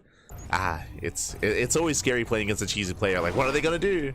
What are they going for? Spawning in the bottom right-hand corner of Frostline, we have the Brazilian Terran player, the blue Terran, down in this series. We'll see if he can bounce back. We'll see if he can make a series out of this. It is KranKy.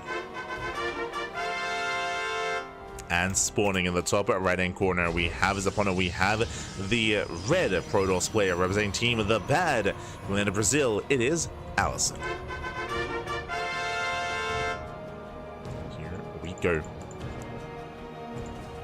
As this time, the pylon is back at home. This time, there's no crazy proxy, not yet. There's the gateway. And this time, we have a much more standard opener out of YanXII. It's going to be on Kamikaze to figure out what's going on. Once again, very early SCV. Once again, going for the eBay block. A bold move. I do like this for the second game, though. Like, the chances of your opponents going for the proxy 2 games in a row is very low. So I do appreciate this a little bit more here for Kamikaze. Probe moves out, SCV moves in, bunker is going to be thrown down. Now, with this gateway opener to Cybercore, there is still a chance that YanXII moves out and goes for a proxy robo, but no, he's going for a proper scout. This time the eBay block is going to be more successful. It was a bit of a gamble here for Kamikaze.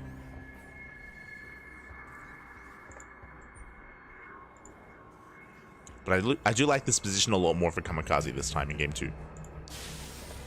It's a lot better. Burp Scat goes in. Safety safety bunker on the high ground. Kamikaze not taking any chances. And there it is. The eBay block actually coming into play this time. The boys are being pulled. And Kamikaze is in a much better position. Okay. We're good. We're solid. Zell pops out to focus on that eBay.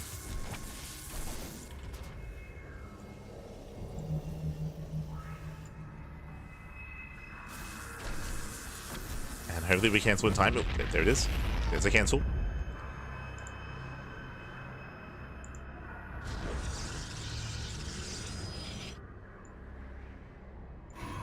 Does cancel. Does set up here in the main.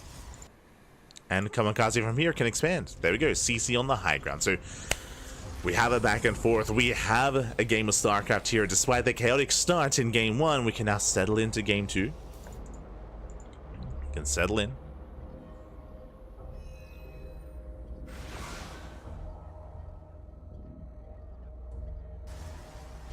Twilight Council opener out of YanXII. Now, we have seen YanXII go into glaives in the past, so I won't write that off. We'll keep an eye for a forge. Keep an eye for a forge for glaive adepts. Yeah, I can already see the forge being thrown down next to the gateway. As we saw something similar against INexorable. Reaper into the main. Does get a full scout, does confirm the Twilight Council opener. Everything so far looking normal, looking standard. There's the robo. And the Reaper will get out, will get away. Yeah, standard wall off here. But is going for glaives. Okay, glaive adepts out of YanXII. We saw this on this very map against INexorable. We did see it last time. We'll see where the forge gets thrown down. We're informed that +1 does mean that adepts can 2-shot marines. Yep, there it is. Forge behind the mineral line. Now, last time the forge was a part of the wall, so it was a little more obvious. This time the forge is hidden, and Kamikaze's in the dark. Now, behind this Kamikaze, late expansion. Remember, CC's on the high ground. He's getting into his 1-1-1 follow-up, into his tank production, into his bio. Going for a Raven opener. Interesting. But it's on Kamikaze to piece together what's going on. Now, we saw that when INexorable, when he scouted the forge, he responded with a full wall. He had an eBay, he had depots, he had bunkers, he had a full wall off, so the adepts did nothing. But without that information, Kamikaze would have no reason to fully wall off. Reaver scout is denied. He sees the robo, sees the gateway, but doesn't see much else. Behind this, getting into a 5-gate setup. So 5-gate glaive adepts. Prism is on the way. Reaper is rotating into the main. That's rallied into the main base. YanXII is not in a position to deny the scouts.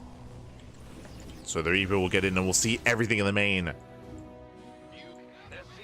Yeah, there we go. Does confirm the forge. Does confirm the research, the gateways. Yep, sees the adepts. He knows. Kamikaze should be aware. But can he set up?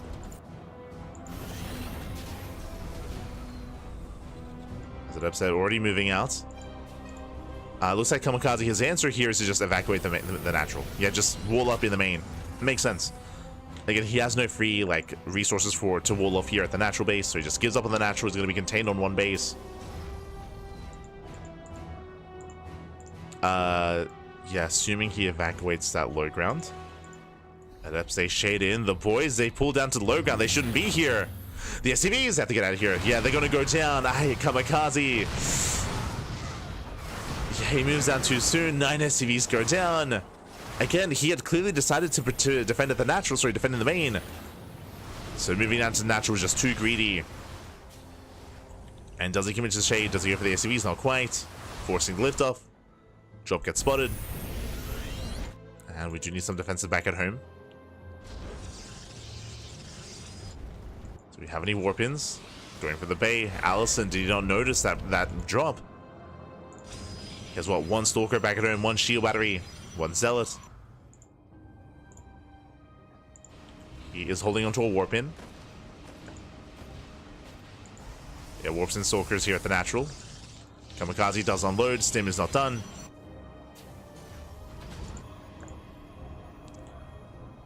K-Waves are ready for another warp-in.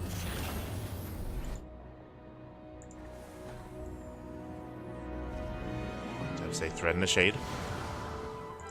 Kamikaze stims in. Stims into the main, takes down the first Stalker. Stalker goes down. Allison does respond. Probes, they get targeted. Very nice damage here from Kamikaze. Getting 7 probe kills. Very nice. Does get away. Oh. Missile goes off. Allison has to pull back. Does pull back, does pull away. And the game will continue from here. The game will progress. Nobling Stalker is going to charge, +2. I do still favor Allison's position overall.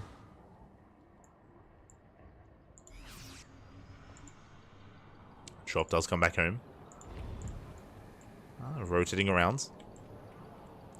Behind this, Colossal production underway on 2 bases. Allison should be expanding, but isn't. And is most likely getting ready for a +2 timing. +2 is almost done. Kamikaze going to be the first to move out instead. Bold's move. Now he does have a missile available, an anti-arm missile with that Raven. He has 2 tanks. He's got Stim, combat shields. Has a decent bio army. +1 is almost done. Kamikaze can try to break that natural. He's moving in. That's a lot of adepts though. Tanks do siege. Yeah, late reaction by Allison. Tank Flow is going off on the Robo. The Robo is exposed. Second Colossus is going to be denied. Massive pickup. Kamikaze gaining ground. Allison getting across the map. There are some defenses. Kamikaze pulls away. Yep, he does notice.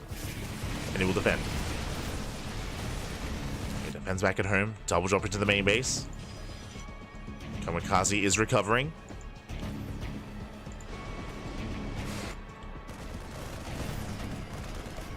Zoned away. Once again, Allison has no vision in the main. And he sends into the middle line for the second time. Getting another 6, 7, 8, 10 probe. Oh my god, getting almost the entire middle line. 14 probes go down. And Allison's all in. At this point, Allison, the economy is crippled. Allison, he has to break out. Only has 1 Colossus. Scan reveals no expansion. Kamikaze can always go back in. Yeah, here comes the all in. Now, defensively, what do we have to defend? What do we have back at home? We have 2 tanks. 2 tanks, a good amount of Marines, a couple of Marauders. There are some Vikings as well that will help against a Colossus. No bunker. There is some Sim City. Zealots are going to have a bit of an awkward time pushing in. And the army gets spotted. Army is spotted. Kamikaze knows he does siege up. He's ready. It's not going to be an easy assault. Shows those force fields. Yeah, the army dives in. The Zealots, they get stuck behind the army. Yeah, really rough engage here from Allison. And GG gets called. He does not break the natural, and Kamikaze fights back. We are going to the ace match. Whew, GG. GG, well played. Again, Allison had a very strong start to the game, but Allison failed to have any vision in the main. Time and time again, Kamikaze was able to unload within the main base of Allison and stim on in and just wreak havoc in the mineral line. Just made sure that Allison was forced into the all-in. Likewise, Allison was lacking map vision as well, did not see the tank move out, and was unable to save the Robo. So some big key moments there for Kamikaze. Does mean that we have a back and forth, and we're going to the ace match. Whew, here we go. Now this could still go either way. This could still go either way.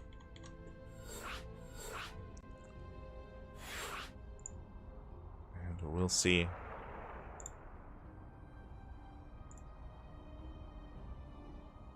If Allison can bounce back, or if Kamikaze can snowball from here. Let's go.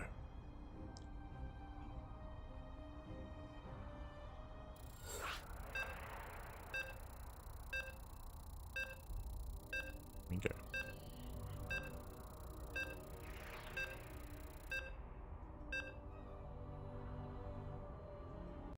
This game 3 is going to be on Whispers Gold, a much smaller map, much more aggressive map here.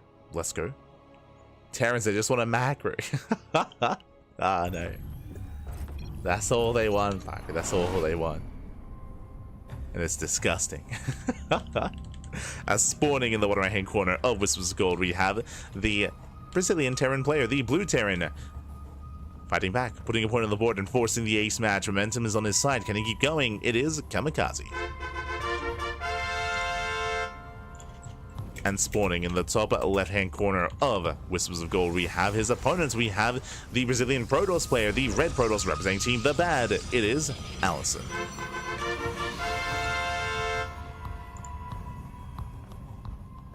Here we go.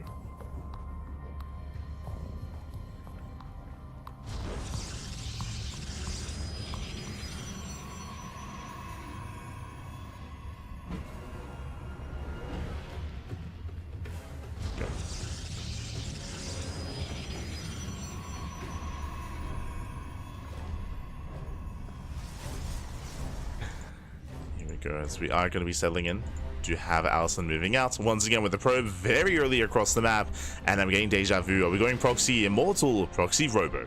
We actually saw that on this map. Once again, Kamikaze going for the eBay block, but once again this time Allison is not going for the expansion, is setting up for the pylon, setting up for the proxy. Show us that robo. Show us what you got.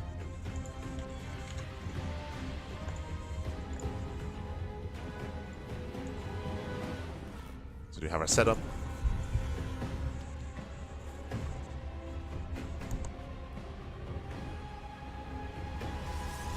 So we do have our setup here. So far, so good. Here we go. The pilot. Oh, he scouts. He scouts. He sees. He knows. He does scout this ahead of time. There comes the spray. Whew. Very, very nice done here by Kamikaze. He will find the proxy. The robo gets thrown down regardless. And we have the cheese spray. Ah, the sprays get thrown down. Now, again, we saw this previously against INexorable, going for the proxy immortal, and this led into an eventual charge all-in follow-up. Bunker being thrown down on the robo. Kamikaze reacting, responding quite aggressively here to this, going for a delayed CC, faster factory. Factory bunker. Headed towards that proxy. Stalker, though, has arrived. And the Stalker should deny the bunker. Yeah, this is a bold move here by Kamikaze. SCV goes down. Reaper does avoid the Stalker, head towards the main base. Shield battery is done, and we have a backup Stalker as well. And the proxy continues. Behind this, Kamikaze walling up. Tech lab is on the way. That should be for the Cyclone or the tank. Is that a kill? Ooh, that was a kill, not a cancel. That should not have happened. A big loss for Kamikaze. Reaper is denied. Allison will commit.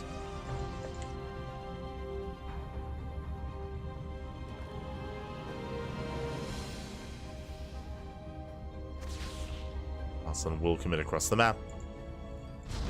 Likewise, cannot expand. Immortal moves out. And the Immortal shouldn't really get much done here. The tank is almost done, almost complete. We're getting a safety Viking as well to zone away the Warp Prism.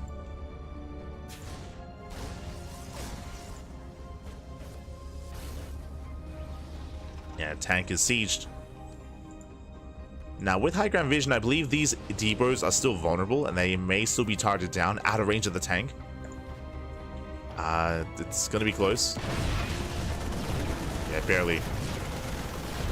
Depot is going to be targeted. Tank repositioning, and the tank will protect. Oh my god, takes down a Stalker. Takes down a Stalker. Prism has to get out of here, has to pull away. And Kamikaze so far in a sole position. Now the pressure is on YanXII to contain Kamikaze, but again, YanXII still cannot expand. Going into charge. Going into charge, pulling a couple of boys.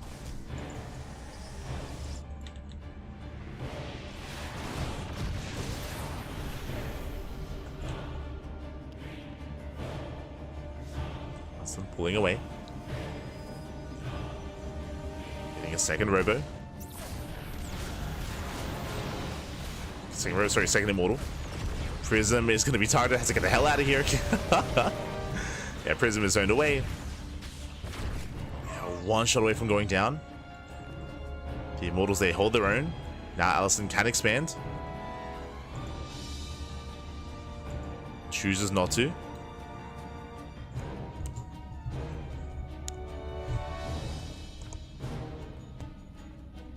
Still choosing not to, still committing.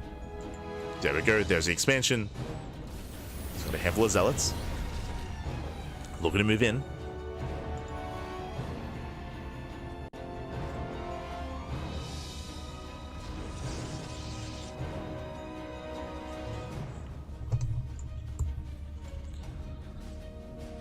Doesn't quite commit there. Again, Kamikaze still on one base. He went for a 1-1-1, by the way, on one base, so still no expansion.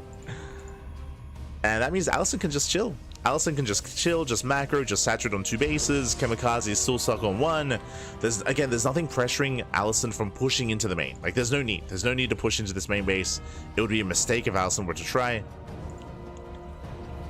YanXII just has to wait for Kamikaze to overextend. As the drop moves out.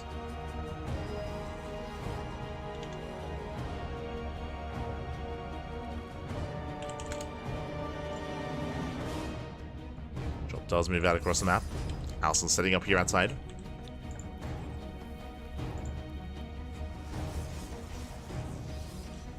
Do we have any defensive warpins? There are some warpins available, but once again, the damage is going to be done. YanXII out of position. Force a recall. Force a recall back home. We'll lose one Stalker. YanXII does keep that Prism across the map, headed towards the main. But last, going for a Zealot run by, the army is somewhat in position. Kamikaze moves down to low ground. SCVs are going to go down though. Not bad. Okay, 2, 3, 4 SCV kills. Nice damage. Zealots are going to be cleaned up, but that's going to be 5, 6, 7 SCVs regardless. Not bad. So YanXII does pull away, does buy time.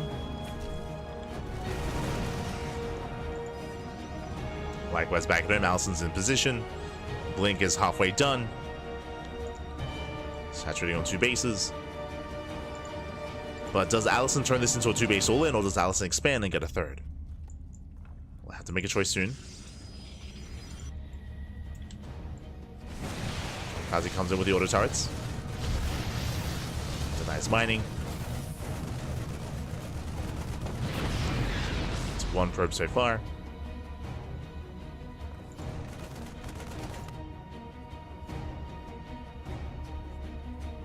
Get the one worker. Oh, we've seen this before. YanXII is moving out. Back at home, there's not really much to defend. There's two Stalkers. Cyclone comes back in. Okay, is deflected. Is deterred. Back at home, Kamikaze walling up at the natural. We have Bunker, we have Deeper, eBay as well. YanXII does see this with the Observer. Hey, they're attacking our base. YanXII should not commit in. I mean, can try to. I guess there's not much support for the tanks, only a handful of Marines. Going for the main base, but Vikings are in. They're patrolling. Oh, not quite. The main is exposed. Going for the add-ons. Just going for the add-ons. Does catch one medevac. Medevac goes down. Starport as well. YanXII does try to hit the natural. Getting into the mineral line. Gets a full medevac. Oh my god. Full medevac goes down. SCVs are going to be falling, and YanXII is pulling Kamikaze apart here. Kamikaze will defend the center location, but what about the mineral lines? Yeah, factory goes down as well. Massive pickup for the production. Allison pushing in, trying to commit into the tanks. It does attempt to. This is a bigger extension there. Allison takes down one of the tanks. The rest of the army on move command. Takes out the second tank. A really rough trade. Immortals are going to go down. And Kamikaze will defend, but at what cost? At the cost of 28 SCVs. Yeah, the economy is non-existent, down to 14 workers. And Kamikaze lost the starport and the factory. And all Allison needs to do is just recover. Just warp in. Nice force shield. Just warp in. Reinforce. Chill back at home. Get a defensive robo. Just calm down, Allison. Calm down. And cleans on the bio.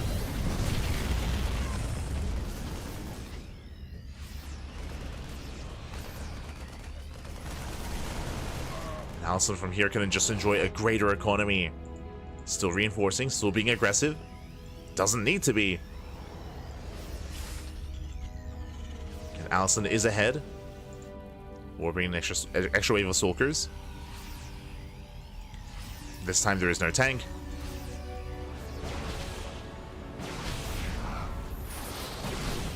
We get an okay force field. Does create a choke point.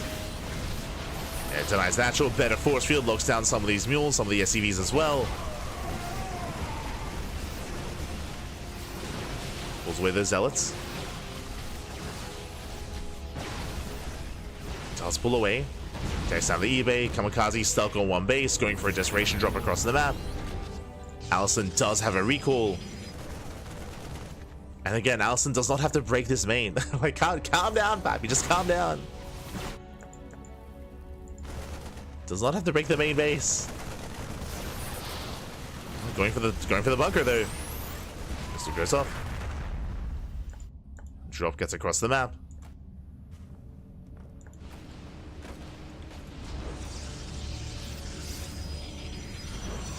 And where's that recall? Stims in, takes down most of the mineral. It's gonna be what, 6-7 probes going down. Oh my god, we'll lose the full medevac though. Ah no. That was decent damage, but losses that Kamikaze can't afford. Kamikaze still on 14 SCVs. It's still rebuilding that starport. Remember the starport was sniped earlier. Allison moving out. There is no recall available, but there's no drop either, as there is 0 medevacs.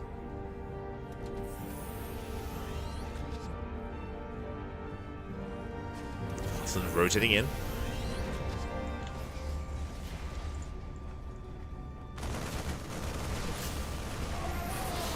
Let's push forward. Boys are being pulled. So far, Allison just breaking through the front line. There's just not enough to defend. There's not enough here. There's a couple of Marines, a couple of Vikings. GG, well played. Allison will snowball out of control, and Allison will take the series 2-1, advancing on to the grand finals. GG. Whew. GG, well played, congratulations. A very intense series, very intense back and forth. Once again, hyper aggression out of Allison, but does overwhelm Kamikaze. Kamikaze, unfortunately, was stuck on one base a little bit too long. Even though Kamikaze did defend, did survive the first proxy, was stuck on one base and fell behind economically. We saw that Allison was able to catch him off guard time and time again, pulling him left, pulling him right, in the main, at the natural. Was a very impressive assault from Allison, pushing into both locations at once. That was the moment where Allison was able to break the production and break the economy. GG, well played. With that, Allison does advance on to the grand finals, and we'll see who will face off against Allison in that next round, as it looks like we are still to determine who's up next. We're still to determine the upper semis. Oh my god, as that was a long series. Or this is a long series. What I'm referring to, as we switch our scenes over, we still have a quarterfinals match ongoing. There is still a match ongoing. As you can see here, we do have Allison. Allison is the first to make it to the finals. Allison waiting for the winner of MasTeR, Firebat, and Vitorino here, as Firebat and Vitorino, they're still mid-series. They're still facing off. They're still in the quarterfinals. So that is a bit of a long match, and that means that we have the upper semis eventually. It means that we have some time here to indulge in the upper semis and then the grand finals. 2 series left. 2 series remaining here. Upper semifinals and the grand finals thereafter. YanXII is the dark horse coming in. Big wins for YanXII, taking down both INexorable and Kamikaze. Insane results. And again, YanXII up against the world here. I would say that MasTeR is heavily favored against everyone left in the tournament, but I would also say that about INexorable versus YanXII, and even Kamikaze versus YanXII. So yeah, some crazy upsets here. We have seen YanXII take maps off of MasTeR before, once again with cheese, with aggression, and we'll see if we can do it again. Also, I'm getting ahead of myself. I'm assuming that MasTeR will make it to the finals. MasTeR is the favorite player in the tournament, but of course Firebat and Vitorino are still looking to face off against him. Oh boy. So we still have more matches ahead of us. More matches to come.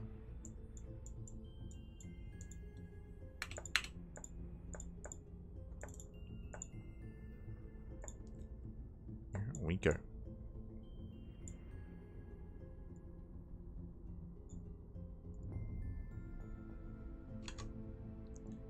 As I guess for now we do have some downtime. We're going to be going on a short break. We're going to be going on a short break here, and in that time you can take this moment to get some snacks, get some food, get some water, drain your disruptors, massage the marines, and get ready for the semis. Get ready here for our next matchup. We'll see you guys soon after the break here. When we come back, we'll have the upper match. We'll see you then. We'll see you then, Pat. See you then. As they just got out of game.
And spawning in the top right-hand corner of the amygdala, we have the Brazilian Terran player. We have the red Terran representing Team Hellfire.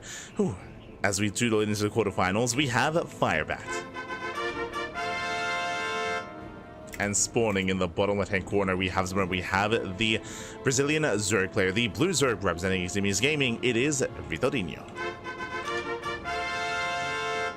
Here we go, and again we are jumping into the ace match here. These two have been facing off. They've had a very long, very intense back and forth. Has been happening off screen, but as a reminder, the winner of this series will face off against MasTeR in the next round. Oh boy, we'll see who it's going to be. Quarterfinals, beautiful. Okay, here we go.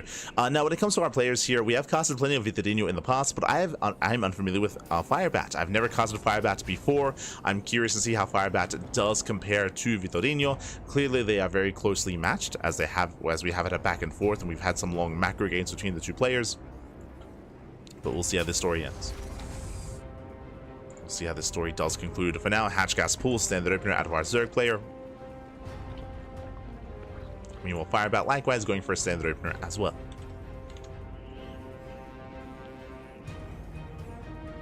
Good. Team Hellfire. Eximius. Okay, just setting up. Just setting up. And of course, by now, I believe predictions will be closed. Predictions are now closed here, so yeah, I hope you place your bets while you could for this final game. Final game here between the two. as we have our initial openers. And we'll see if Firebat does play like his namesake and go for a Hellbat pushes, potentially. I don't maybe. Hellbat pushes are not the most unorthodox of builds. Did see them last night from players like Cure, players like Bjorn, players like Clem. We will see. But now just going Hatch Gaspel into our third base, droning up, saturating our bases. Standard setup here from our Zerg player. Reaper does dip in, and the initial dance has begun. The Reaper should not be getting any drone kills, but looks like he's hunting down the first Ling. Yeah, Ling does fall. Nice pickoff. Nice pickoff so far. Reaper pulls away. And the Reaper does back off. Oh, he wants that tumor. Oh! Doesn't quite get it. Tumor gets thrown down. Firebat behind this, going into a 1-1-1 before third CC. Very aggressive build here out of our red Terran. Does set up for that Snarport. And from here, he can go into early Cloak Banshee. He can go for a Medevac into an Armory, into a Hellbat push. I mean, we were joking about it earlier, but that is suddenly a viable option here to Firebat with how aggressive he wants to be. Show us what you got. So, show us what you got.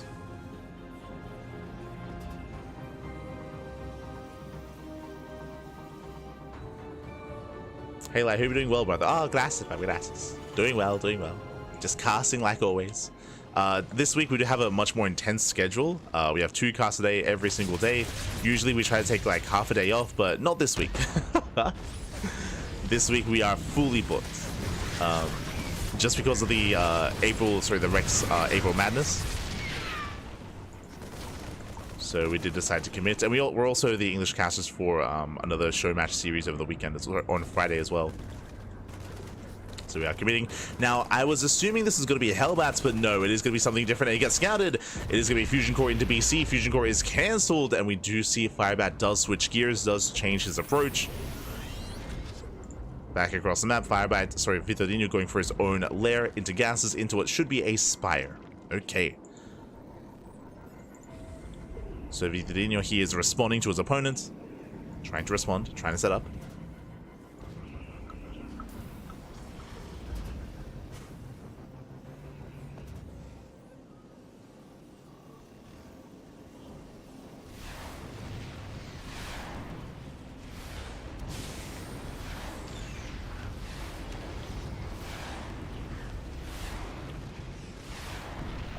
What is going to be shut down. Scout is denied. Again, just fully embracing Bio here, getting into a 5-rack setup. And do we go for the Spire? What is the plan here for our Zerg player? Double Evo Chambers. The Queen count is decent. I'm waiting for the Spire. Yep, there it is. Spire has been thrown down. So again, this Spire is a reaction to scouting the Fusion Core. It is a reaction to get into Corruptor production.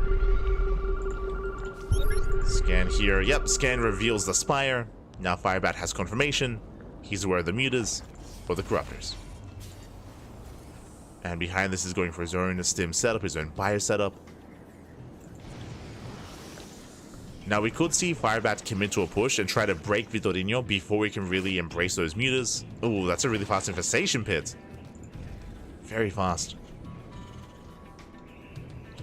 And we'll see if Firebat moves out. Again, he does have a timing available here in around a minute. Oh, his upgrades were delayed. Interesting setup.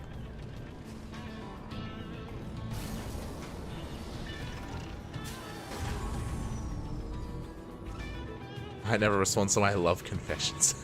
Oh no, oh no. I'm desensitized because of Pecoeta. Este Pecoeta. Ay, ay, ay. You're all animals. You're all animals. So am I. I'm a duck. I'm a duck. True, true. All animals. Now though, gonna be calming things down. Do have our Hive on the way again. Insanely fast Hive, by the way. And so far, 0 mutas. The Spire is done, but we're doing nothing with it. I mean, sure, it got scouted, it got scanned. But I feel like both players, they just keep scouting each other and they keep trying to avoid kind of the standard path. or what is like expected of them. Trying to be unpredictable. And with this, we can go into Hive, we can go Lingbane into Ultra. That is viable here for Vitorino. He can just rush into Ultras instead. Getting into 1-1. Trading up his 4th.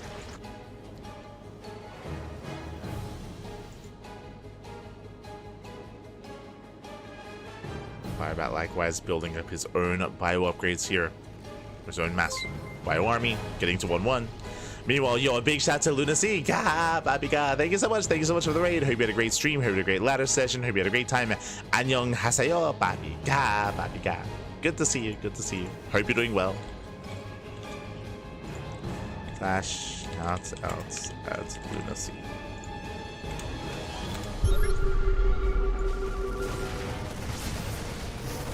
As Firebat does move in. I mean, we are trying to rush into Ultras here, but the Ultra Cavern's only halfway done. Expansion is going to fall. There is a lot of Lingbane here, but is it going to be enough? Vitorino, he's tempted.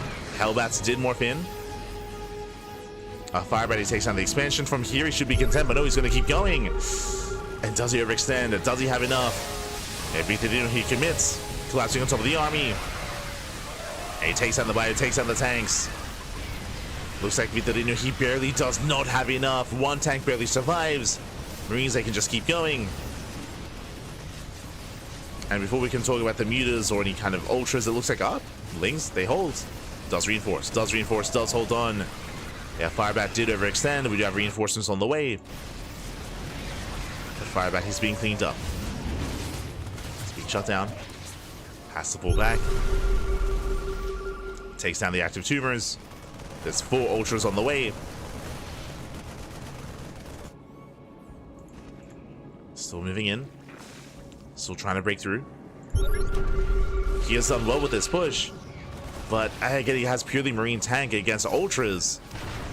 He's not ready for them. Does scan, does see the ultra. He's aware. Ghost Academy's on the way.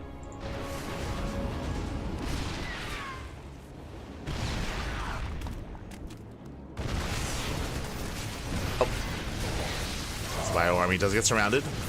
Firebat's dropping into the main. Drops into the main base, dimming into the mineral line. Takes down the queen, takes down the drones. Yeah, late reaction here by the Zerg. So a lot of workers do go down. Nice trades here from Firebat. Picks up, gets out of there. Ooh. Was 1 medevac.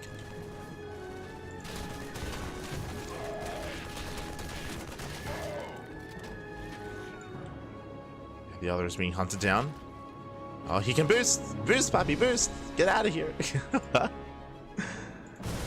And as it settles, where exactly are we? So economically, Firebat is in a better position. We have an even worker count plus mules, so Firebat has a better economy. He knocks down the rocks for the gold base. Meanwhile, Vitorino has the ultras. True, but where are the upgrades? Specifically, where is kindness plating? Kindness plating has not been resourced. These are 1-1 ultras. They are so squishy. They're so vulnerable. Ultras are good only once they get their upgrades. Without them, even without ghosts, Firebat can hold. Firebat cannon will hold. We have ultra speed being prioritized. God damn it. Ultra speed on the way. Jump here towards top side, and the Firebat, he's just pulling Vitorino apart, getting another mineral line and more drone kills. Even going for the expansion. A bit of an overextension here. Does click on the base. Doesn't get it. Doesn't get the expansion. Firebat now switching up into tanks, into liberators, into ghost production as well, making 3 ghosts at a time. And embracing that gold. And unfortunately, Vitorino, he has no way to punish the gold base. He has no range-based units, no Hydras, no Roaches, Ravagers, Broodlords. There's nothing to really punish this expansion.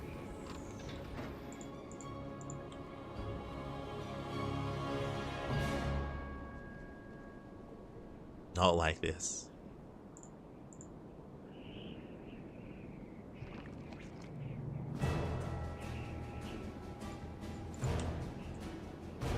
Firebat, he moves out with his 3rd wave. Once again, denying the expansion. There's no creep, there's no active tumors.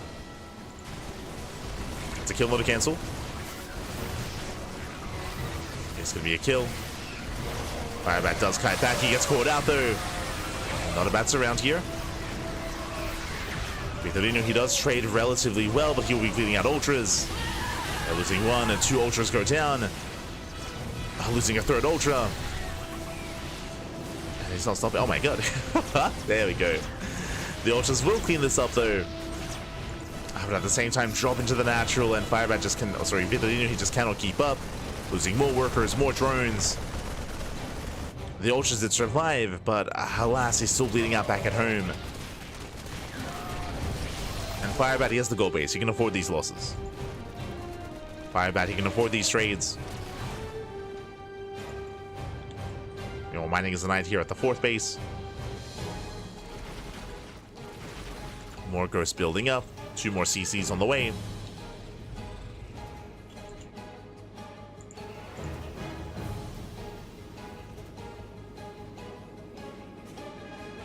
And we'll see if Vitorino can recover. Now, he does finally have kindness plating. Kindness plating is done. Overlord speed is done. Still only has 1-1, but 2-2 is on the horizon, so his upgrades are finally kicking in. Finally, the ultras are actually becoming a little bit more robust, a little bit more impactful, but there's barely any ultras. The problem here now is the economy. As Vitorino, he's double expanding, he's trying to get an economy up and running. He's still only on 46 drones, and it's a low drone count that is killing Vitorino. I mean, there's a lot of, I mean, Firebat's killing him, but the economy just is not there.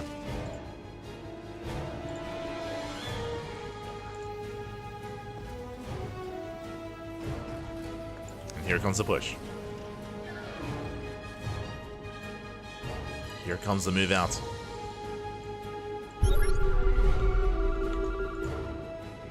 Gee, that's a lot of Marauders.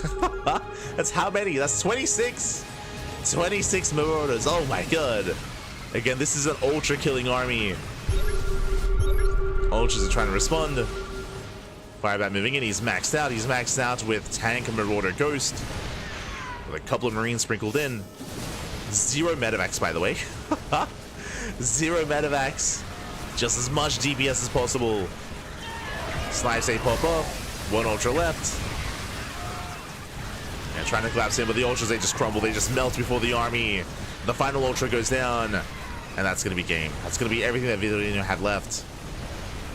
Firebat, he breaks through. Takes down the expansion. We can see a couple of links, a couple of ultras do reinforce. But Firebat, he should not be stopped here. Lings, they attempt to surround. They do catch out some of the army, not bad. Yeah, they do surround, they will clean this up. Nice defense here from Vitorino. Army rallies in. Cashing out a couple of tanks, okay. Let's go. Does punish Firebat. But again, he's still down in expansion, still down in workers.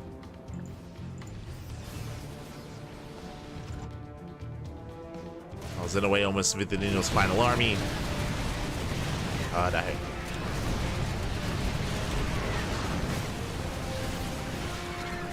He can't take another fight, not like this.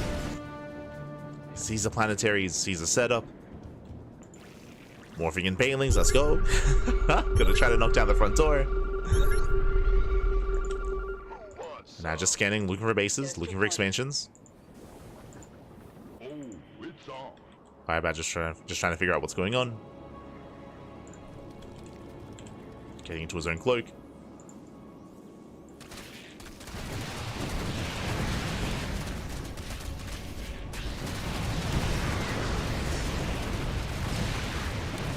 Vitorino, he will at least attempt to supply block his opponents, but Firebat is still maxed out. 200 supply. Oh.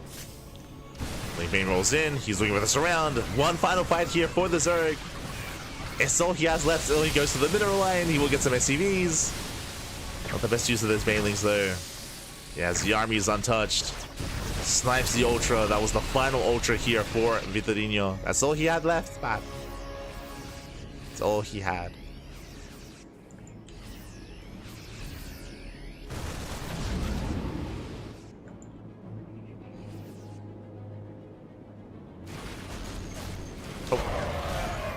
Takes down a full medevac. And remember, this all started with Firebat opening up BC and being scouted. So Vitorino, he responded with Spire into Corruptor or into Muta, which also got scouted, which led into like the Ultra Rush with like, it was it's a crazy game. Crazy game. GG, well played. And Firebats, he will break through. He will take the series 2-1, advancing on to the semi-finals. GG. GG, well played. Congratulations, Firebat. He will claim the series. He will advance on, and he has an opponent waiting for him. Ooh, the best Protoss player in all of Latino America. Up next is going to be Firebat versus MasTeR. Oh boy. Does not get easier from here. MasTeR has been patiently waiting for so long for his next opponent. He finally has a next opponent, and we'll see how Firebat can compare. Now again, this is my first time casting Firebat. I'm a little bit surprised he made it this far. He actually took down Dominoko, kind of. Checking at the bracket here, I was very impressed that he was able to bring down and advance on over Sleepy, over Dominoko. But you can see here in the first round, in the round 16, it was a walkover. It was a walkover. Firebat did get the walkover over Dominoko. So we do see a very interesting turn of events as a result. And we'll see how he compares to MasTeR. Oh boy. As only Protosses remain ahead of him. MasTeR in the semis, Allison in the finals. Let's go. Let us go. So vetoes are underway, and once they wrap up, we will have our next series. For now, we're going to be going on a short break. Going to be going on a short break here before getting ready for our next matchup. We'll see you guys soon after the break. See you soon, Pappy. See you soon.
Welcome back, everyone. Welcome back to the semifinals here. To the semifinals of of the Confidence Cup. As we look into Amygdala here, we have our semifinals ready for us, and we'll see if we can cause a crazy upset as we're featuring one of these players for the first time. And spawning in the bottom left-hand corner of Amygdala, we have the Brazilian Terran player, the Red Terran for Team Hellfire. It is Firebat.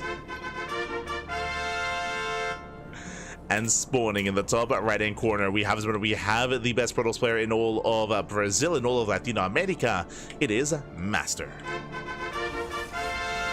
Here we go.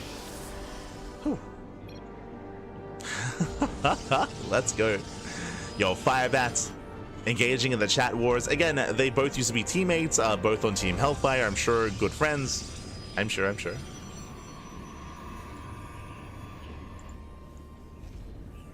So getting into our fresh best of 3. And also, if you're in the chat, predictions are open. Place your bets on who you think will take the series. Best of luck in the chat as MasTeR does move out with his probe scout. Now, I only vaguely know what they're saying. Hold on, let's open up the Google Lens. See if I can catch them. Let's have a look.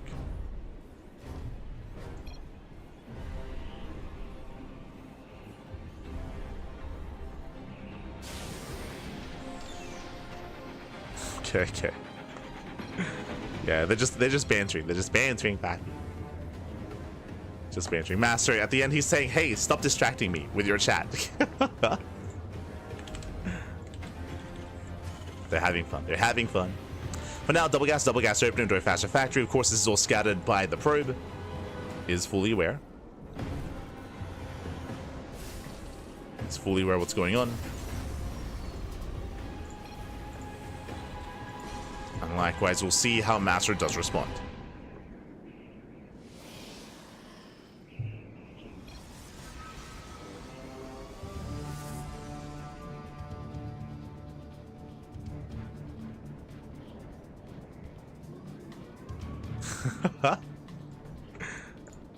Apparently, Firebat's saying, "Oh, all it takes is 10 APM to make it to GM with brothers." As Firebat, he will catch the probe. Oh, not bad. Takes down the probe. Does pull away. Likewise, getting ready here for his own natural. As a reminder, it was a faster factory opener here, a little bit more aggressive out of Firebat, and we'll see what this leads into here. Into Reactor Reaper Hellion, into a Mine Drop, into Cloak Banshee. Does have some options. For now, does open up with the Widow Mine. Does open up.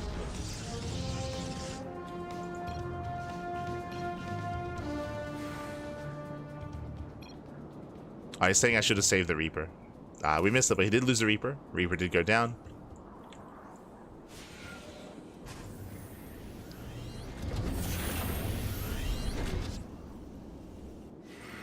Behind this, MasTeR going for his initial Twilight Council into Robo. Getting ready for Blink, I would imagine.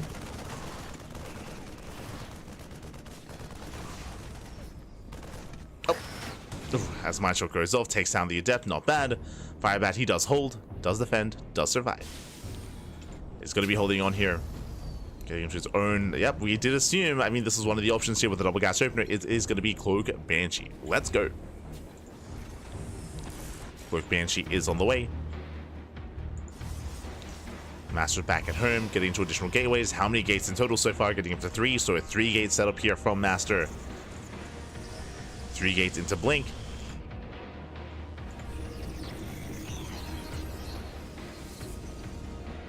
From here, he can go into a 4th gateway and be hyper aggressive. And it's going to be on Firebat to survive this aggression as well. Now, because of the Robo follow-up, we will have detection. 3rd base now being taken, so MasTeR, he is just moving out for some map control. He doesn't really intend to commit into an all-in. He's expanding behind this. It's going to be up to Firebat to find some damage, though, with said Banshees. Here we go. Banshee does move out.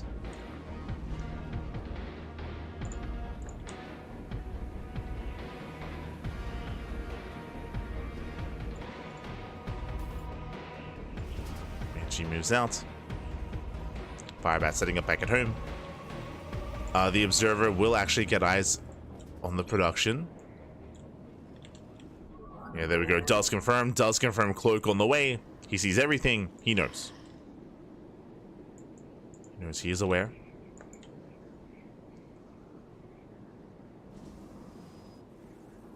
So Banshee is outside of the natural. Likewise, Firebat does push out towards the left-hand side. Banshee moves in. MasTeR's in position. MasTeR will shut this down.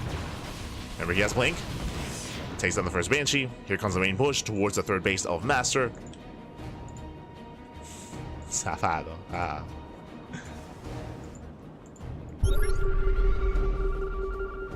As MasTeR responds, he rotates. The tank does siege, not bad. MasTeR getting forced back. 3rd base under fire. The Observer has to respond to this.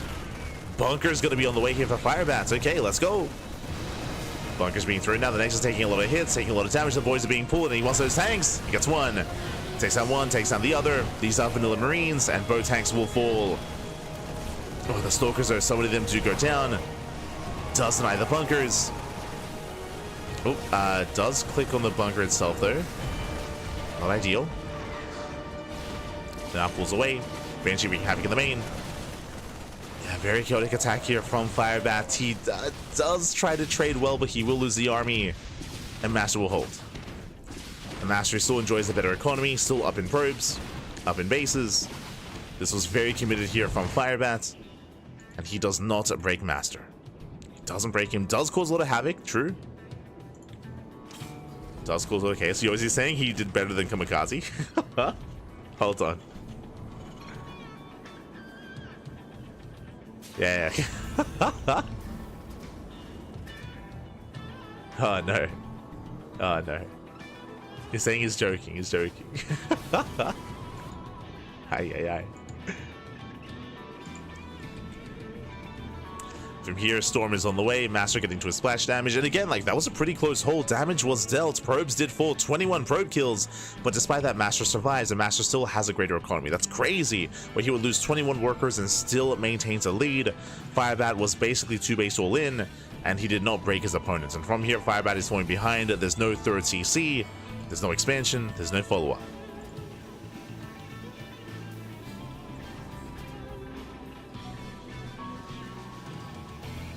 Both in Hellfire, there you go.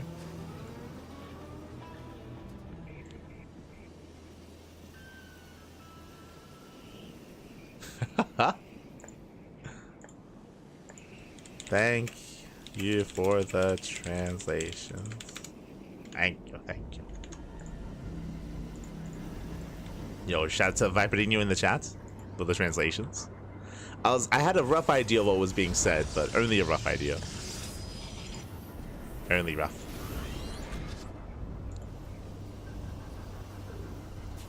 As Firebat, still no third. Still no third expansion. Again, it was an impressive push, don't get me wrong, but again, it was all in. He was all in and he did not do enough damage. This is where Firebat does fall behind and where he's gearing up for, I would imagine, a second push, a second wave. He's on 44 SCVs. He's not making any more workers. It's all or nothing. And Firebat, he will push. At this point, it may just be worth pulling the boys. Yep, there we go. The boys are being pulled. It's all or nothing. Either Firebat kills MasTeR or he dies trying. Again, the all-in had already failed, but now we have a second all-in getting ready. Storm is coming in. Oh my god. Yeah, MasTer Storm on the bio. Storm is revealed. Does spot the boys. And it's all or nothing here. The Storm on the SCVs. SCVs are the first to go down. We have more Storms left. Oof. Does race past. Diving in the army. Another Storm here on the bio. Yeah, the Storms are insane. But I believe that was the final Storm. And the base is going to be broken, but Firebat, he needs more than just the base. He has to go for the kill. Has to go for the throat. Where's... Oh. Yeah, and you can see there's just no support left. The tanks are exposed. Tanks are going to go down one after the other, and MasTeR, he will completely shut this down. GG gets called, and MasTeR with the Mule Hammer. MasTeR, he will take game number 1. Whew. GG. Will it take a lead in the series? Again, MasTeR coming into this was the favorite player, but a shout out to Firebat, as he was able to definitely make him bleed. It definitely had a crazy first push as well. He almost did break MasTeR, almost, but not quite. Not quite in the end. And again, Firebat, he was just outscaled over time. He went for the second all-in. He pulled the boys. Barely not enough though, and MasTeR takes a lead in the series. Now we're getting ready for game number 2. I will see if Firebat can bounce back, or if MasTeR will close it out. Let's go. Here we go.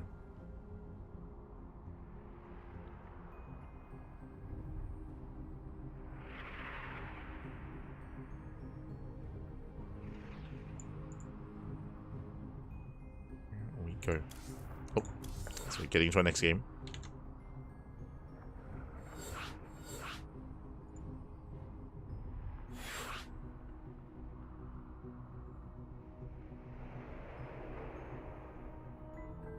And we're going to be jumping into game number 2 here. It's going to be on Frostline. To Frostline, and we'll see if Firebat can bounce back. Now, I'm also leaning towards another 2-base all-in. We might even see something more committed. We might see a proxy as well out of Firebat. We'll see what he has up his sleeve. We'll see. I'm ready for it.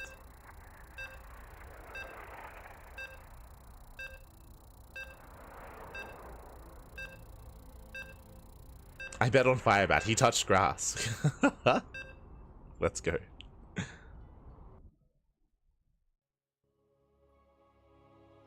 Let us go.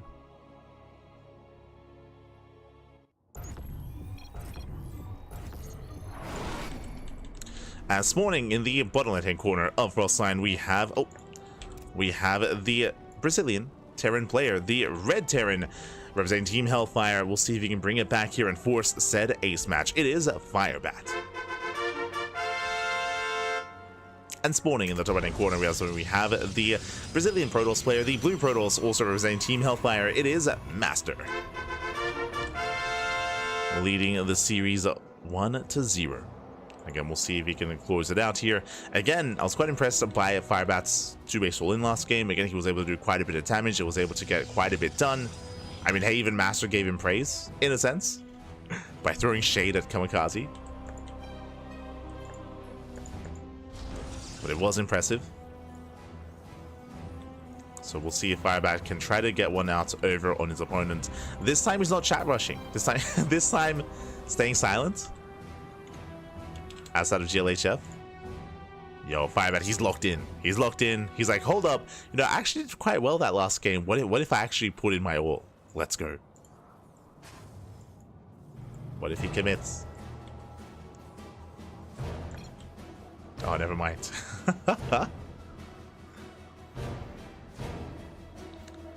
He did say something about the last game.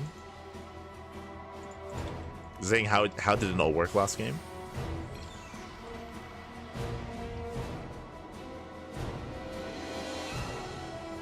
It's like you open Storm.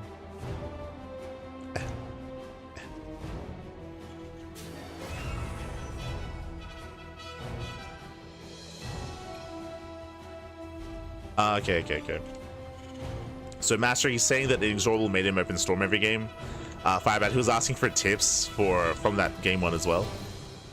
Asking for tips. So MasTeR said sorry. No. I mean, true, if it was faster +2 in charge and delayed Storm, then maybe that works, maybe. Here we go.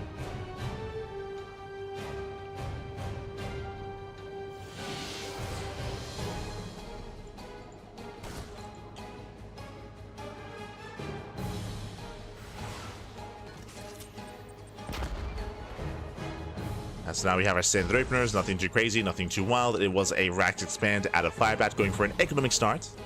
Meanwhile, Twilight Council opener out of MasTeR, getting into Blink, just like the Reaper does dip in. Reaper does confirm the Twilight Council. Firebat is aware. And he will be hunted down. Doesn't escape with the Reaper. Behind this, going for a 3 racks. No, he gets scouted. Oh, Dead does get in, sees everything in the main. 3 racks stim timing here out of Firebat, and everything gets found out. A very aggressive build, but heavily reliant on catching the Protoss player off guard. Ooh, even delays both Raxes. It takes down both SCVs. Ay. Again, the Adept should not have found its way into the main, and this time Firebat does wall up. So what's happening here, again, as we mentioned, is a stim timing. Ooh, 3 CC into a 3 racks into a 3rd CC. A bold transition here from Firebat. Initially, he was going to go for a Mass Marine stim timing, but he's been seen, so MasTeR will shut this down. So to recover, Firebat is rushing into a 3rd command center. It's quite greedy, it's quite bold. My concern is that MasTeR, he's already, because he scouted the aggressive build, he's already going to be building up more Stalkers. He's going to be building up a large army, and by the time he realizes that the stim timing isn't coming, then he'll counterattack. And when he does, what's going to be waiting for him? A couple of Marines, but not much else, just because we're investing here into the fast 3rd command center.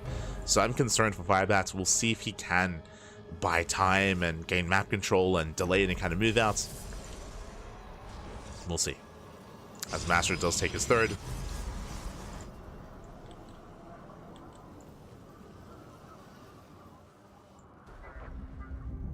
Does take his 3rd base. Likewise, Stim, Combat Shields on the way here for Firebat.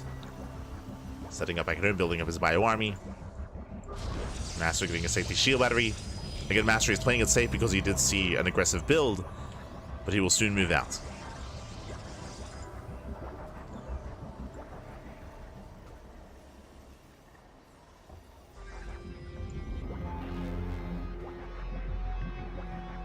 Soon move out.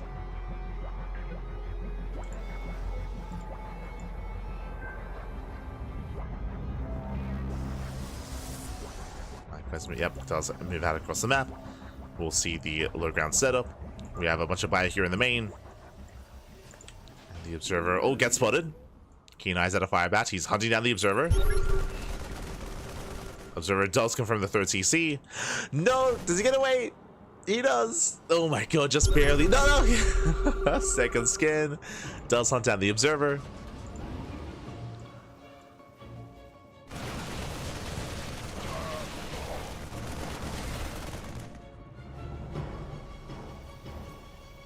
But again, MasTeR, he now knows that his opponent is trying to deviate here into something more economic. Also, he knows that the starport is delayed because of the faster CC. And MasTeR, he will contain. He will contain his opponent. Is now working towards Storm, Forge, +1, Charge on the way, getting his third base saturated.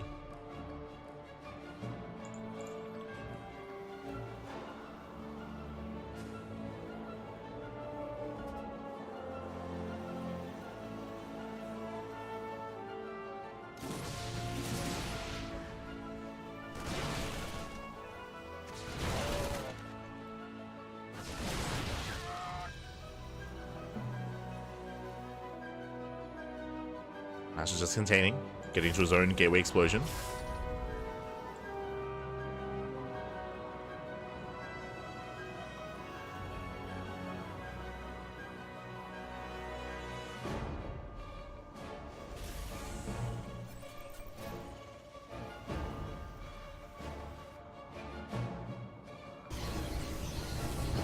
Yeah, now the longer this goes on, the more worried I am for Firebat. He's still stuck on 2 bases despite having the fast third CC. He is contained.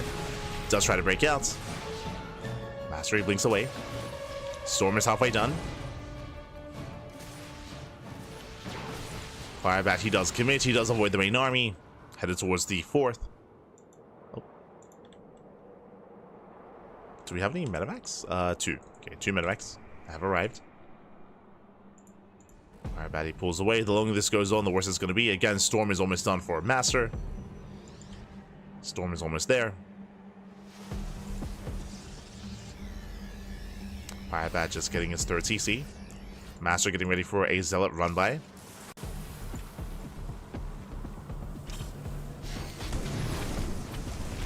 It's a Fluid Mine. Fluid Mine goes down. MasTeR, he does claim that 4th.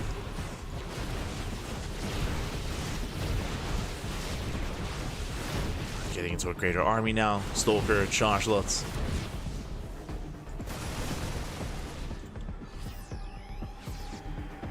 And now switching into double Robo, double Colossus production. So MasTeR is kind of reaching his ideal composition for the mid game. Firebat, he's still stuck with his bio army, which isn't bad necessarily, but he has to do something with this. As MasTeR, he just has vision everywhere. Pylons all across the map. Pylons in the center, Zealots in the center as well. He has vision all over the place. MasTeR, he sees all. He knows all.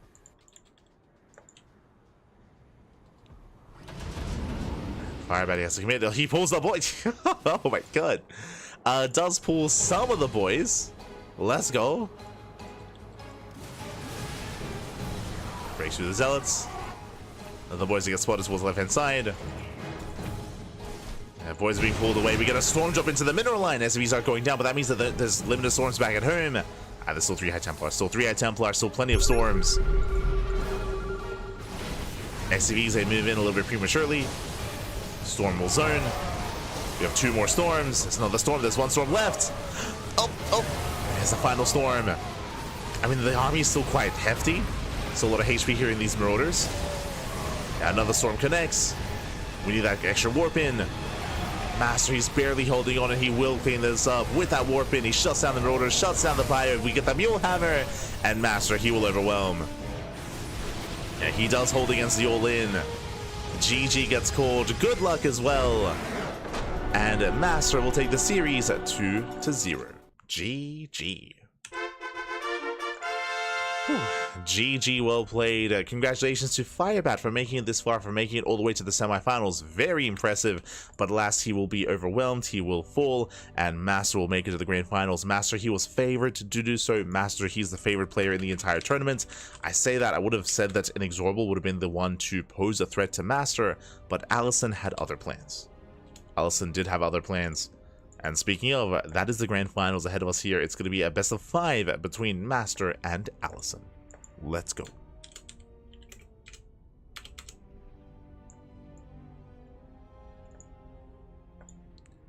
is going to be that best of 5 coming up next.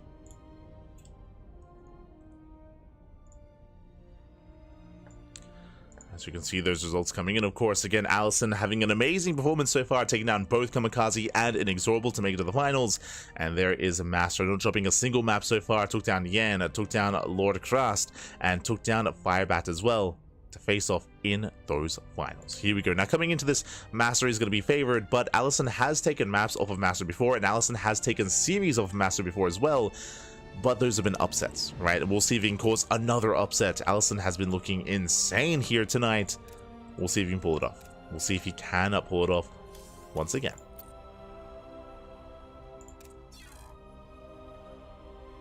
As for now, Vitas are underway. We're going to be going on a short break, and when we come back, we'll have the final series of the broadcast. One final series, one final best of 5. We'll see you guys soon after the break. See you soon. Bye. See you soon.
And welcome back, everyone. Welcome back to the grand finals of the Code for Giants Cup number 23. It has been an intense and long broadcast so far. We have made it here to the best of 5. We've made it to our top 2 players of the tournament, and spawning in the top right-hand corner of Amygdala, we have the red Protoss player representing Team The Bad, the dark horse, the underdog of the entire tournament. Crazy to see him go this far, taking down some big names in the process. Can he take down another? It is YanXII, aka Aligut. And spawning in the bottom left-hand corner, we have his opponent. We have the best Protoss player in all of Latino America. We have the Brazilian Protoss representing Team Hellfire. It is MasTeR. And if you're in the chat, predictions are open. Place your bets on who you think will claim the series. Best of luck in the chat as we get your gamba going for the final matchup of the broadcast.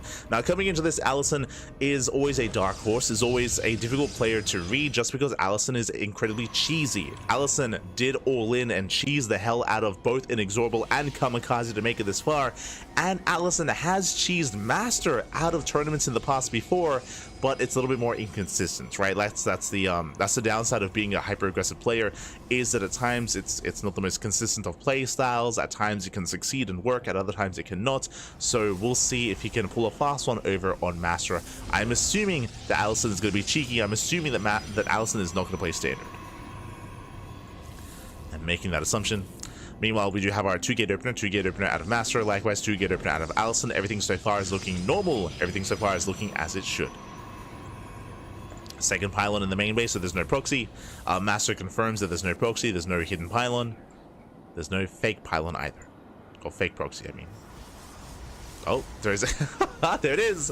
Throws down the cheese, throws down the spray. YanXII going for the mind games here.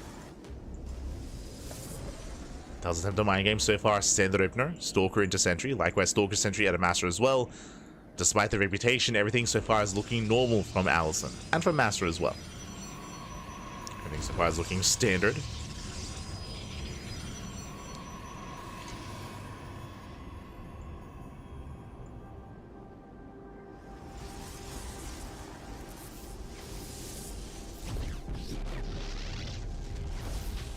Let's go. We do have YanXII setting up for his expansion, getting ready for the Nexus, following up here with extra Stalkers, likewise MasTeR doing the same so far. Mirrored builds between our players. Just calming down. YanXII expanding on the low ground, so does MasTeR. YanXII does move out with an early probe. Interesting. Getting ready for a proxy pylon, I would imagine. Yep, getting ready for a proxy pylon. This should just be to reinforce, as we have a Robo open out of MasTeR. Very safe play out of our blue Protoss player. And we've yet to determine our take of choice from the side of our red Protoss. There's that proxy. And the hallucination comes in from YanXII, headed towards the main bases. Likewise, MasTeR does the same. It's going to be a Twilight Council opener out of YanXII. Now, this proxy pylon, we can throw down a gateway, and we can reinforce very quickly across the map, just to be a little bit more aggressive, to be more assertive. MasTeR with the Robo opener allows for early immortal production, and will be able to defend against any kind of early aggression of YanXII. So again, very safe play by MasTeR. Does make plenty of sense considering his opponent. And this can later turn into like Immortal Glaive Adepts and into like a 2.5 or 3 base all-in. So we'll keep it on MasTeR to see what he goes for. Yep, there's that proxy gateway, so I believe it's going to be a 3-gate setup. Yep, 3 gates so far. Working towards Blink, I would imagine. YanXII does move out. And YanXII has not been making probes. Bear that in mind. 25 workers for YanXII and 33 for MasTeR. So YanXII has been skipping probes and is going for charge, not Blink. Okay, this is weird. Okay, there we go, there we go. Blink is on the way. The proxy gets scouted. YanXII does move out, and YanXII has not been skipping warpins. YanXII has a massive army right now.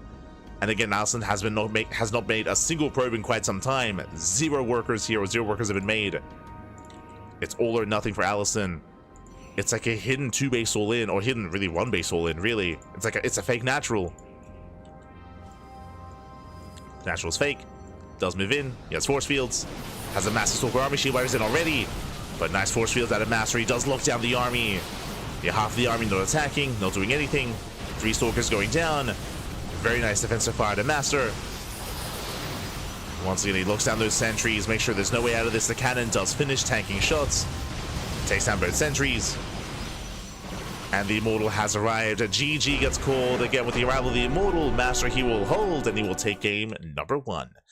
Whew, GG.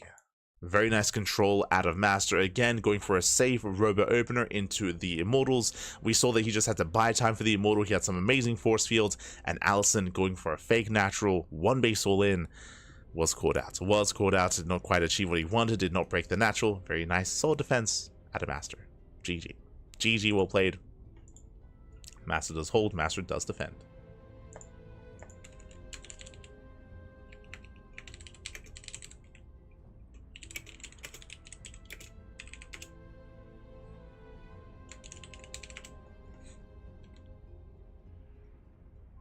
Here we go. We're getting into game number 2. And we'll see. We'll see if Allison has something else cheeky up his sleeve. Again, in general, I really like this build out of Allison. Like, it was a nice fake out, and he was trying to make the game look normal. And the opener was standard, but then he just deviated, right? He just took a left turn and just went out of control.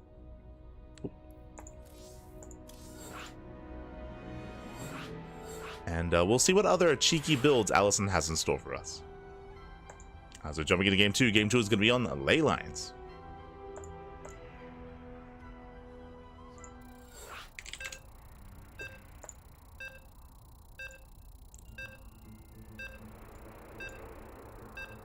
We're getting into ley lines.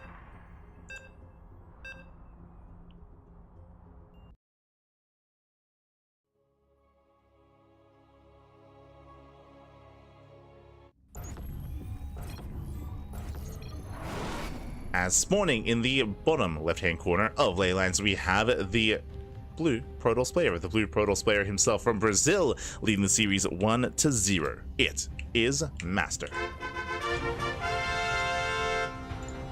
And spawning in the top right-hand corner, we have the other Brazilian Protoss player, the red Protoss representing Team The Bad. It is Allison.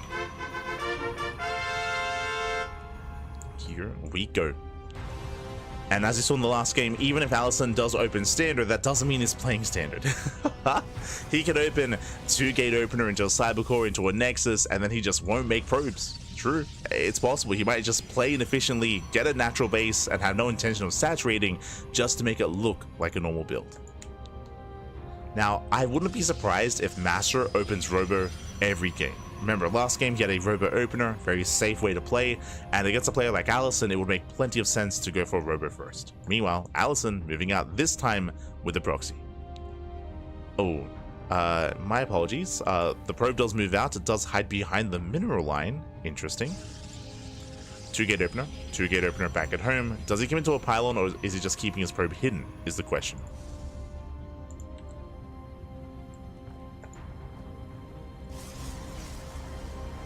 Probe is hidden here in the mineral line, or in the natural.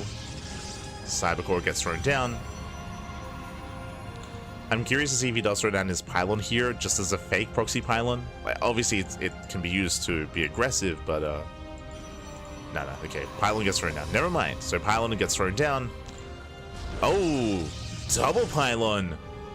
Okay, so this is inefficient. This is why this is crazy. So the second pylon gets thrown down here behind the mineral line, and Allison throws down 2 pylons, which again is inefficient, so that the second pylon doesn't really do anything, but this will keep the proxy hidden because MasTeR is counting pylons. He confirms that both pylons are in the main, so he believes that there shouldn't be a proxy. But there is. There is a proxy here in the natural.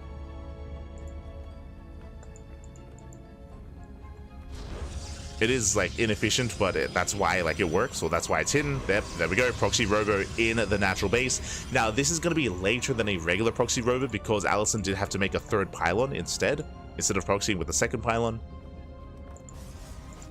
But we can see MasTeR does skirt around the edge of the map. And hallucination does scout, does confirm. Big scout here, MasTeR sees everything, and there's no shot this gets up and running. No shot. Not like this. Yeah, pylons are under fire. Allison trying to reinforce. We have a safety shield buddy, 2 shield buddies here on the low ground. And there's no way this gets up and running. No shot. It was a cheeky move out of MasTeR, but MasTeR sure to shut this down. Stalkers are coming in. And there's a cancel. Oof, there's a cancel. We can see MasTeR cancels one of his shield batteries, recognizing, of course, he doesn't need it. And YanXII is in a rough position. Losing a pylon, losing a robo. Twilight Council response here in the main, gets scattered by MasTeR. He sees, he knows. Moving out with another hallucination. Now, this Twilight Council opener, this can lead into Dark Shrine. True, can lead into DTs. So MasTeR, he has to be secure.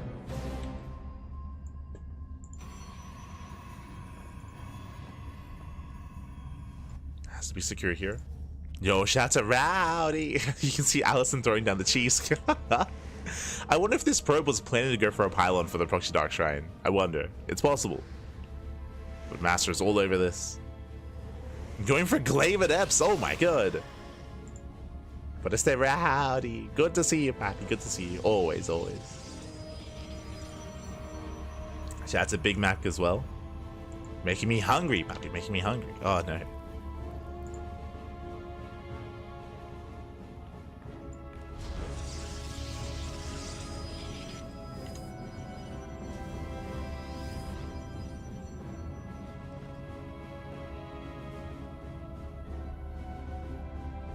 Hallucination just check the main, confirms that there are upgrades researching, confirms the location of the main army.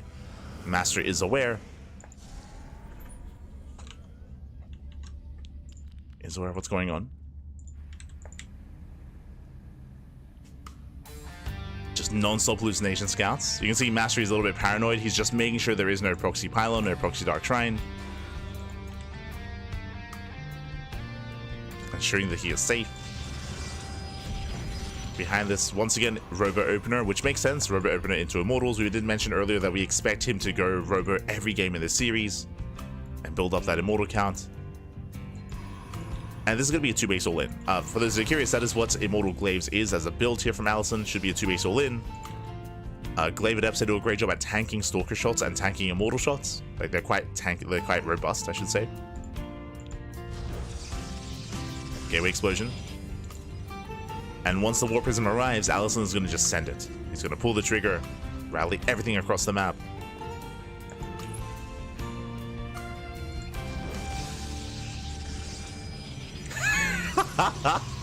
He's meditating at my mom's place, cooking up the next cheese.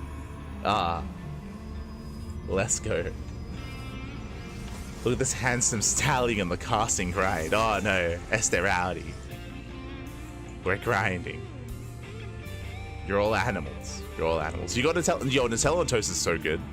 Like the way the Nutella melts into the toast. Ah, it's beautiful. Now you're making me even more hungry. God damn it.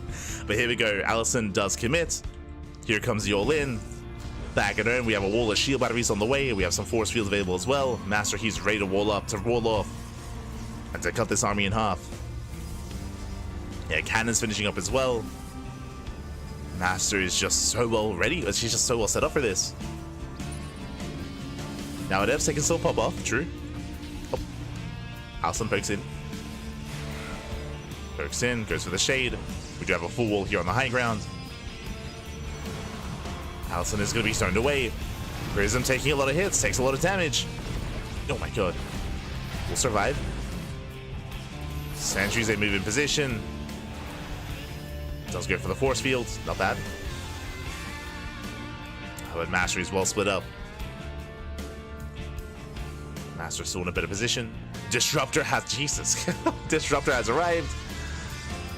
MasTER is up in workers. He has 10 workers over his opponent. YanXII supply blocked. Now is not the time. A brutal supply block. Oh, here comes the Nova. Oh my god, takes down 3 Adepts. 3 Adepts go down. YanXII, he commits in. Diving on the Disruptor. And he will commit to the shade. Force fields, they lock down the army. Cannons, they go ham here on the Adepts. Nova goes off. Massive connection. And Adepts, they just get shut down. They just get completely shut down. MasTER, he will hold. He will lose 1 Immortal. But he still has 1 left. Comes in to reinforce. GG and MasTER, he will shut down the all-in. He will survive. And he will take a 2-0 lead. Whew. GG. GG, well played, MasTeR. He does take a lead here. Again, a very strong defense. We did see YanXII trying to catch him off guard with the mask glaives, but unfortunately, MasTeR, he was so on top of scouting. But as a reminder, it all began with the proxy robo in the mineral line, in the natural. He went for a proxy robo in the natural base. It got scouted, it got completely shut down. I appreciate how quirky the build was from YanXII. It was very, very bold when it comes to his build, when it comes to trying to hide his proxy, but it got found, right? It got found out, it got shut down. GG. GG, well played. With that, MasTeR does take a 2-0 lead, and MasTeR is 1 game away from becoming this week's Code for Giants Cup champion. Let's go. Let us go. Chocolate on bread disguised as food. What a beautiful scam. Let's go. True, true.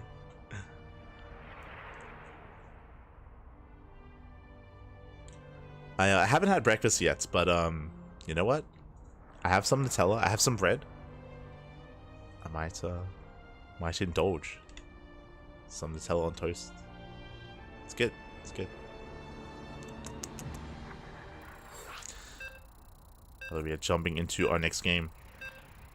And potentially the final game of the series. I mean, I'm hoping for a back and forth. I'm hoping for an extended series here, but the pressure is on YanXII, and so far the all-ins and the cheese has not been working. It's not been working, and the problem is that's all he's got. Like that's like YanXII and Macro. They don't come together. They don't mesh together well. That's not what they do. That's not who he be. Let's go. We're getting into our next game and spawning in the bottom right-hand corner of King's Cove. We have the Brazilian Protoss player, the red Protoss representing team, the Bad, down in the series. We'll see if he can bounce back and make a series out of this. The pressure is on. It is YanXII. And spawning in the top left-hand corner, we have his opponent. We have the Brazilian Protoss player, the blue Protoss, the representing Team Hellfire, leading the series 2-0. It is MasTeR.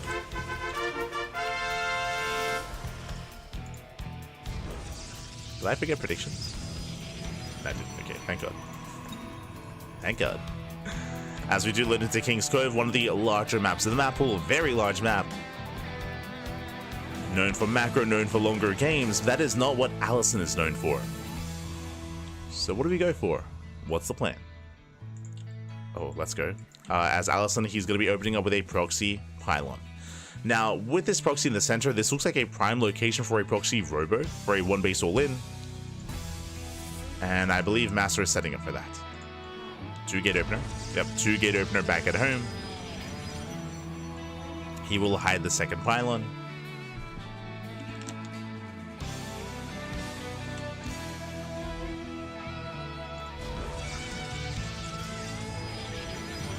Cybercore gets thrown down, and we are waiting for said pylon back at home. Standard opener out of MasTeR, going 2-gate into a Cybercore as well. Bracing his gases, there's his own second pylon. YanXII does throw down his own second pylon here behind the mineral line, but he throws down the third pylon instantly in the center. Now, this is the same setup that we saw in the last game when YanXII went for the proxy pylon behind the mineral line. This is inefficient. This is a delayed proxy. It costs more because you're throwing down an earlier third pylon, but it is a little bit more hidden as a result. Because it's inefficient, that makes it more difficult to scout.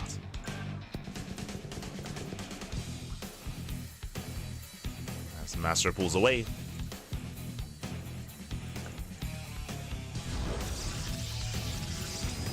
There's that proxy robo. This time it won't be scouted. This time, even if it is scouted, it won't be shut down. It's too far away. So YanXII can embrace his all-in. Can embrace his cheese. Let's go.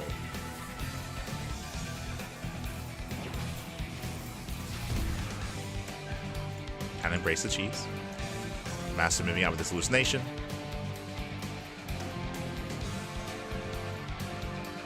You can see he's scouting for proxies, checks bottom left. And he's rallied here towards the center of small island location. Oh, rallies further out, and he will see. He will confirm just barely before the hallucination runs out. He will get eyes on the robo. Now he knows, now he's aware.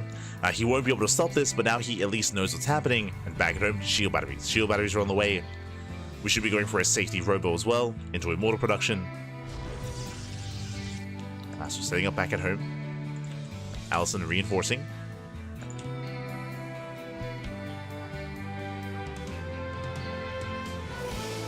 reinforce does move out. Third gateway behind this, so 3 gates set up here with an Immortal with a War Prism to reinforce. There's a defensive robo for MasTeR.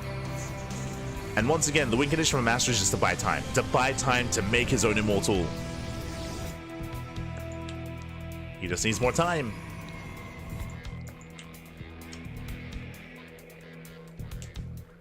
Allison does move out.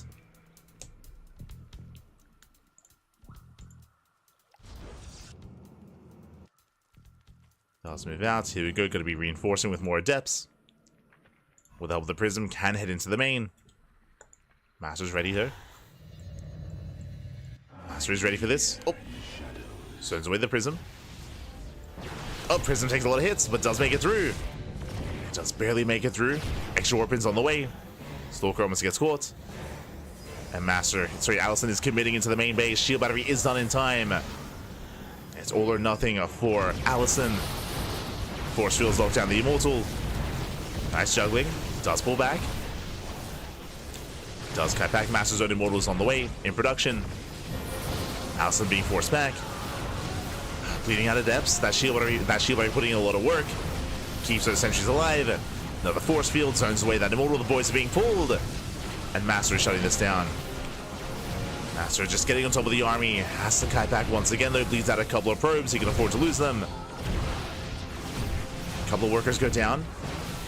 The Immortal is arriving in a couple of seconds. Allison gaining ground though. Allison takes out 9 workers. Now moves in. The Immortal has arrived and MasTer will force this back. Forces back the army. Chases down that Prism. Prism does go down. Massive pickup. And MasTer holds. Whew. MasTer does hold on. Cleans up all the Stalkers. Does cost him 13 probes, and with that, Allison does take a worker lead, but MasTer has 2 bases. MasTer has 2 expansions. Oh, threw down 3 shield batteries here at the natural. That's where the money went. Into those shield batteries. But MasTer does hold. Now, Allison, he's not stopping. Allison is not slowing down. He's still 1 base all in, going for the bait, going for proxy disruptors. So disruptors are the follow-up. Even though Allison is going to be falling behind, a disruptor can make up for that. Disruptor can more than make up for that sort of thing, that sort of deficit.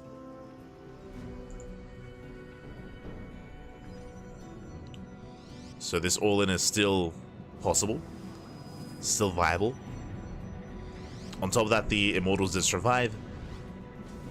So the Immortal count is building up over time.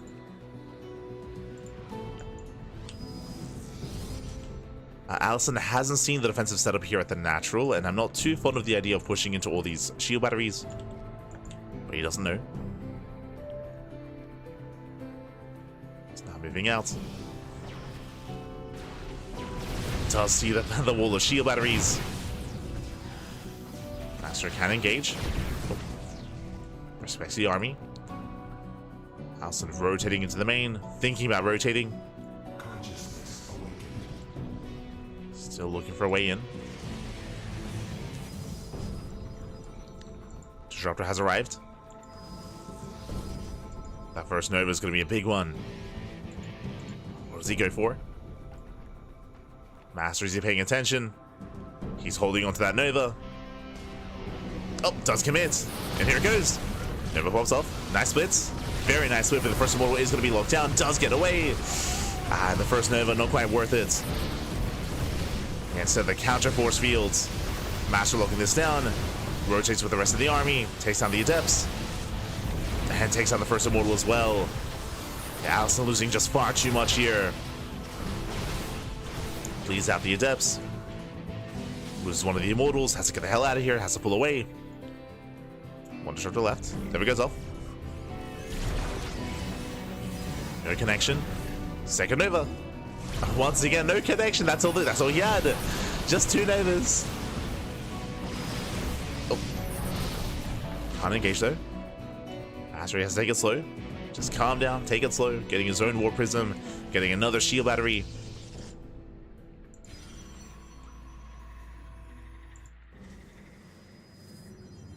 Allison can still pull this off. Still has 2 Disruptors, soon to be 3. That's a lot of Novas.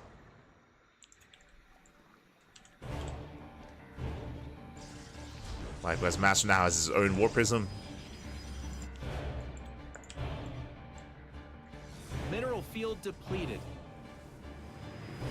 Allison running out of minerals back at home. Does move in. Oh.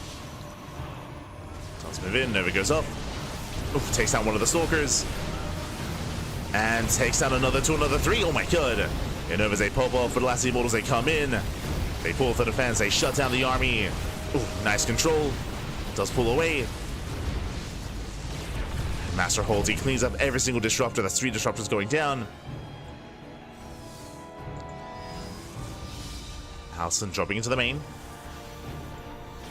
Yeah, late reaction here from MasTeR. Does have a late reaction. Chokes himself up. But now there's no more disruptors. Like, without disruptors, MasTeR can just take the fight. He can just commit in. He's got just so many immortals. 4 immortals to defend.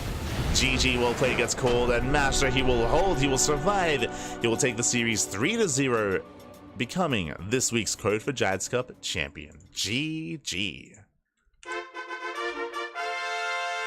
Whew. GG, well played. Congratulations here to MasTeR as he does survive the cheese and the all-ins of Allison. What I will say is that Game 3 was the closest one. Game 3 was definitely the closest game where Allison was able to actually embrace his all-in, had some good moments, had some decent fights. Didn't quite have enough to break MasTeR, but it was very close and very tense between the two players. Game 1 and Game 2 were more one-sided. Game 1 and Game 2, they were a little bit more one-sided in favor of MasTeR. Game 3 was a little more tense, and in the end, MasTeR still does survive, still does take it. But a big shout to Allison, because Allison made it all the way to the finals. He took down some bigger names to make it this far. Remember, he took down Kamikaze and INexorable as well to make it to the finals. So GG, well played. Congratulations to Allison for making it to the 2nd place, and congratulations to MasTeR for becoming our champion. GG. After then, the next Code for Giants Cup is in 2 weeks. Every 2 weeks, every fortnight, we do have a Code for Giants Cup, so we have you covered with that Brazilian StarCraft. We also do cast Amantes StarCraft and a host open as well, so there are plenty of Brazilian events going on, plenty of Brazilian StarCraft.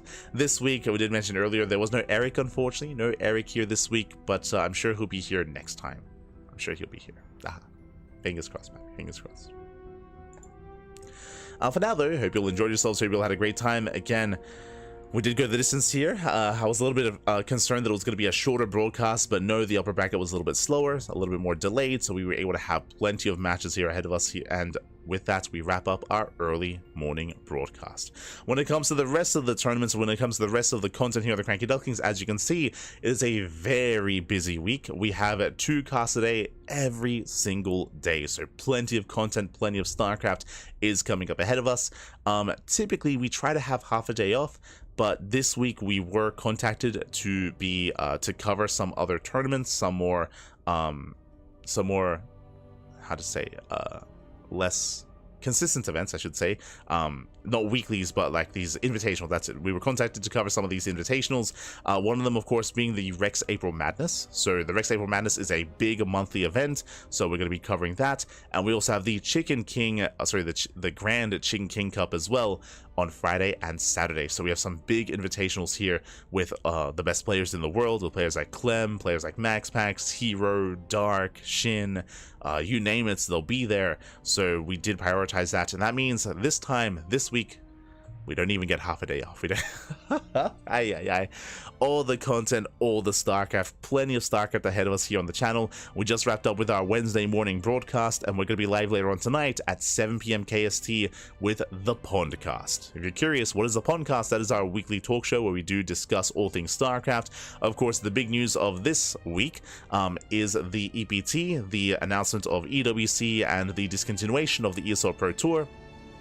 So there's a lot to discuss, alongside changes to StarCraft Evolution, alongside results of this week's tournaments, and some other news as well. Some team roster changes, likewise some football matches that were played between the foreign and Korean scene. Just a lot to get into, so we're going to be discussing that later on tonight. That is going to be at 7 p.m. KST, that's going to be at 8 p.m. AEST, that'll be in 7.5 hours. So we got you covered. 7.5 hours from this message, we will have some more. Our next broadcast here will have our weekly talk show. So that's going to be later on this night. Tomorrow we have the Turtle Tussle. Tomorrow we also have more of the Rex April Madness. We have Enki Show matches, Chicken King tournaments. We have Kung Fu Cup, HSL, and Sparkling Tuna Cup. Plenty of content throughout the week.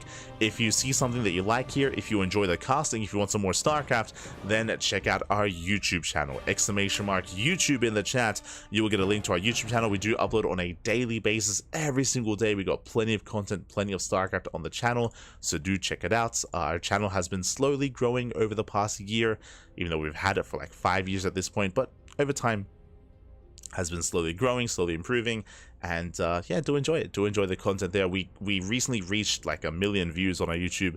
That was, I think, last month. So we recently reached that goal, and yeah, more goals to come. Here's to the next million views. Let's go, baby. Let's go. Otherwise, thanks for watching. Thanks for the support. We're going to be wrapping up for the time being.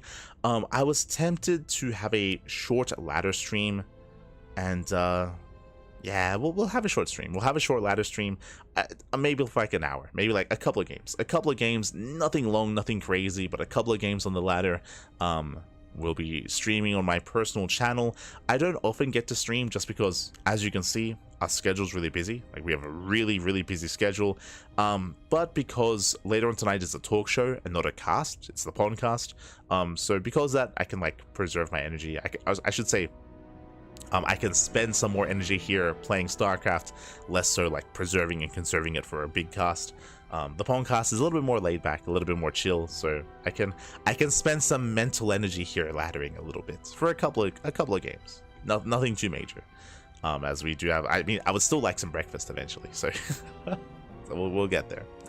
Until then, though, thanks for watching, thanks for the support. You can also support us via Patreon. Our Patreon is designed to fund our tournaments. You can see our current goal here under the schedule. We also have our sub goal. You can subscribe on Twitch. You can become a member on YouTube. You can donate to the channel on Twitch as well. We don't get many donations, but the option is there if you wish. And otherwise, thanks for watching. Thanks for the support. We're going to head off for a moment here, and we'll be back with a very short ladder session. We'll be back. Otherwise, thanks for watching, thanks for the support. We'll see you next time. Until then, hasta luego. Ciao, papi, ciao. Hasta luego.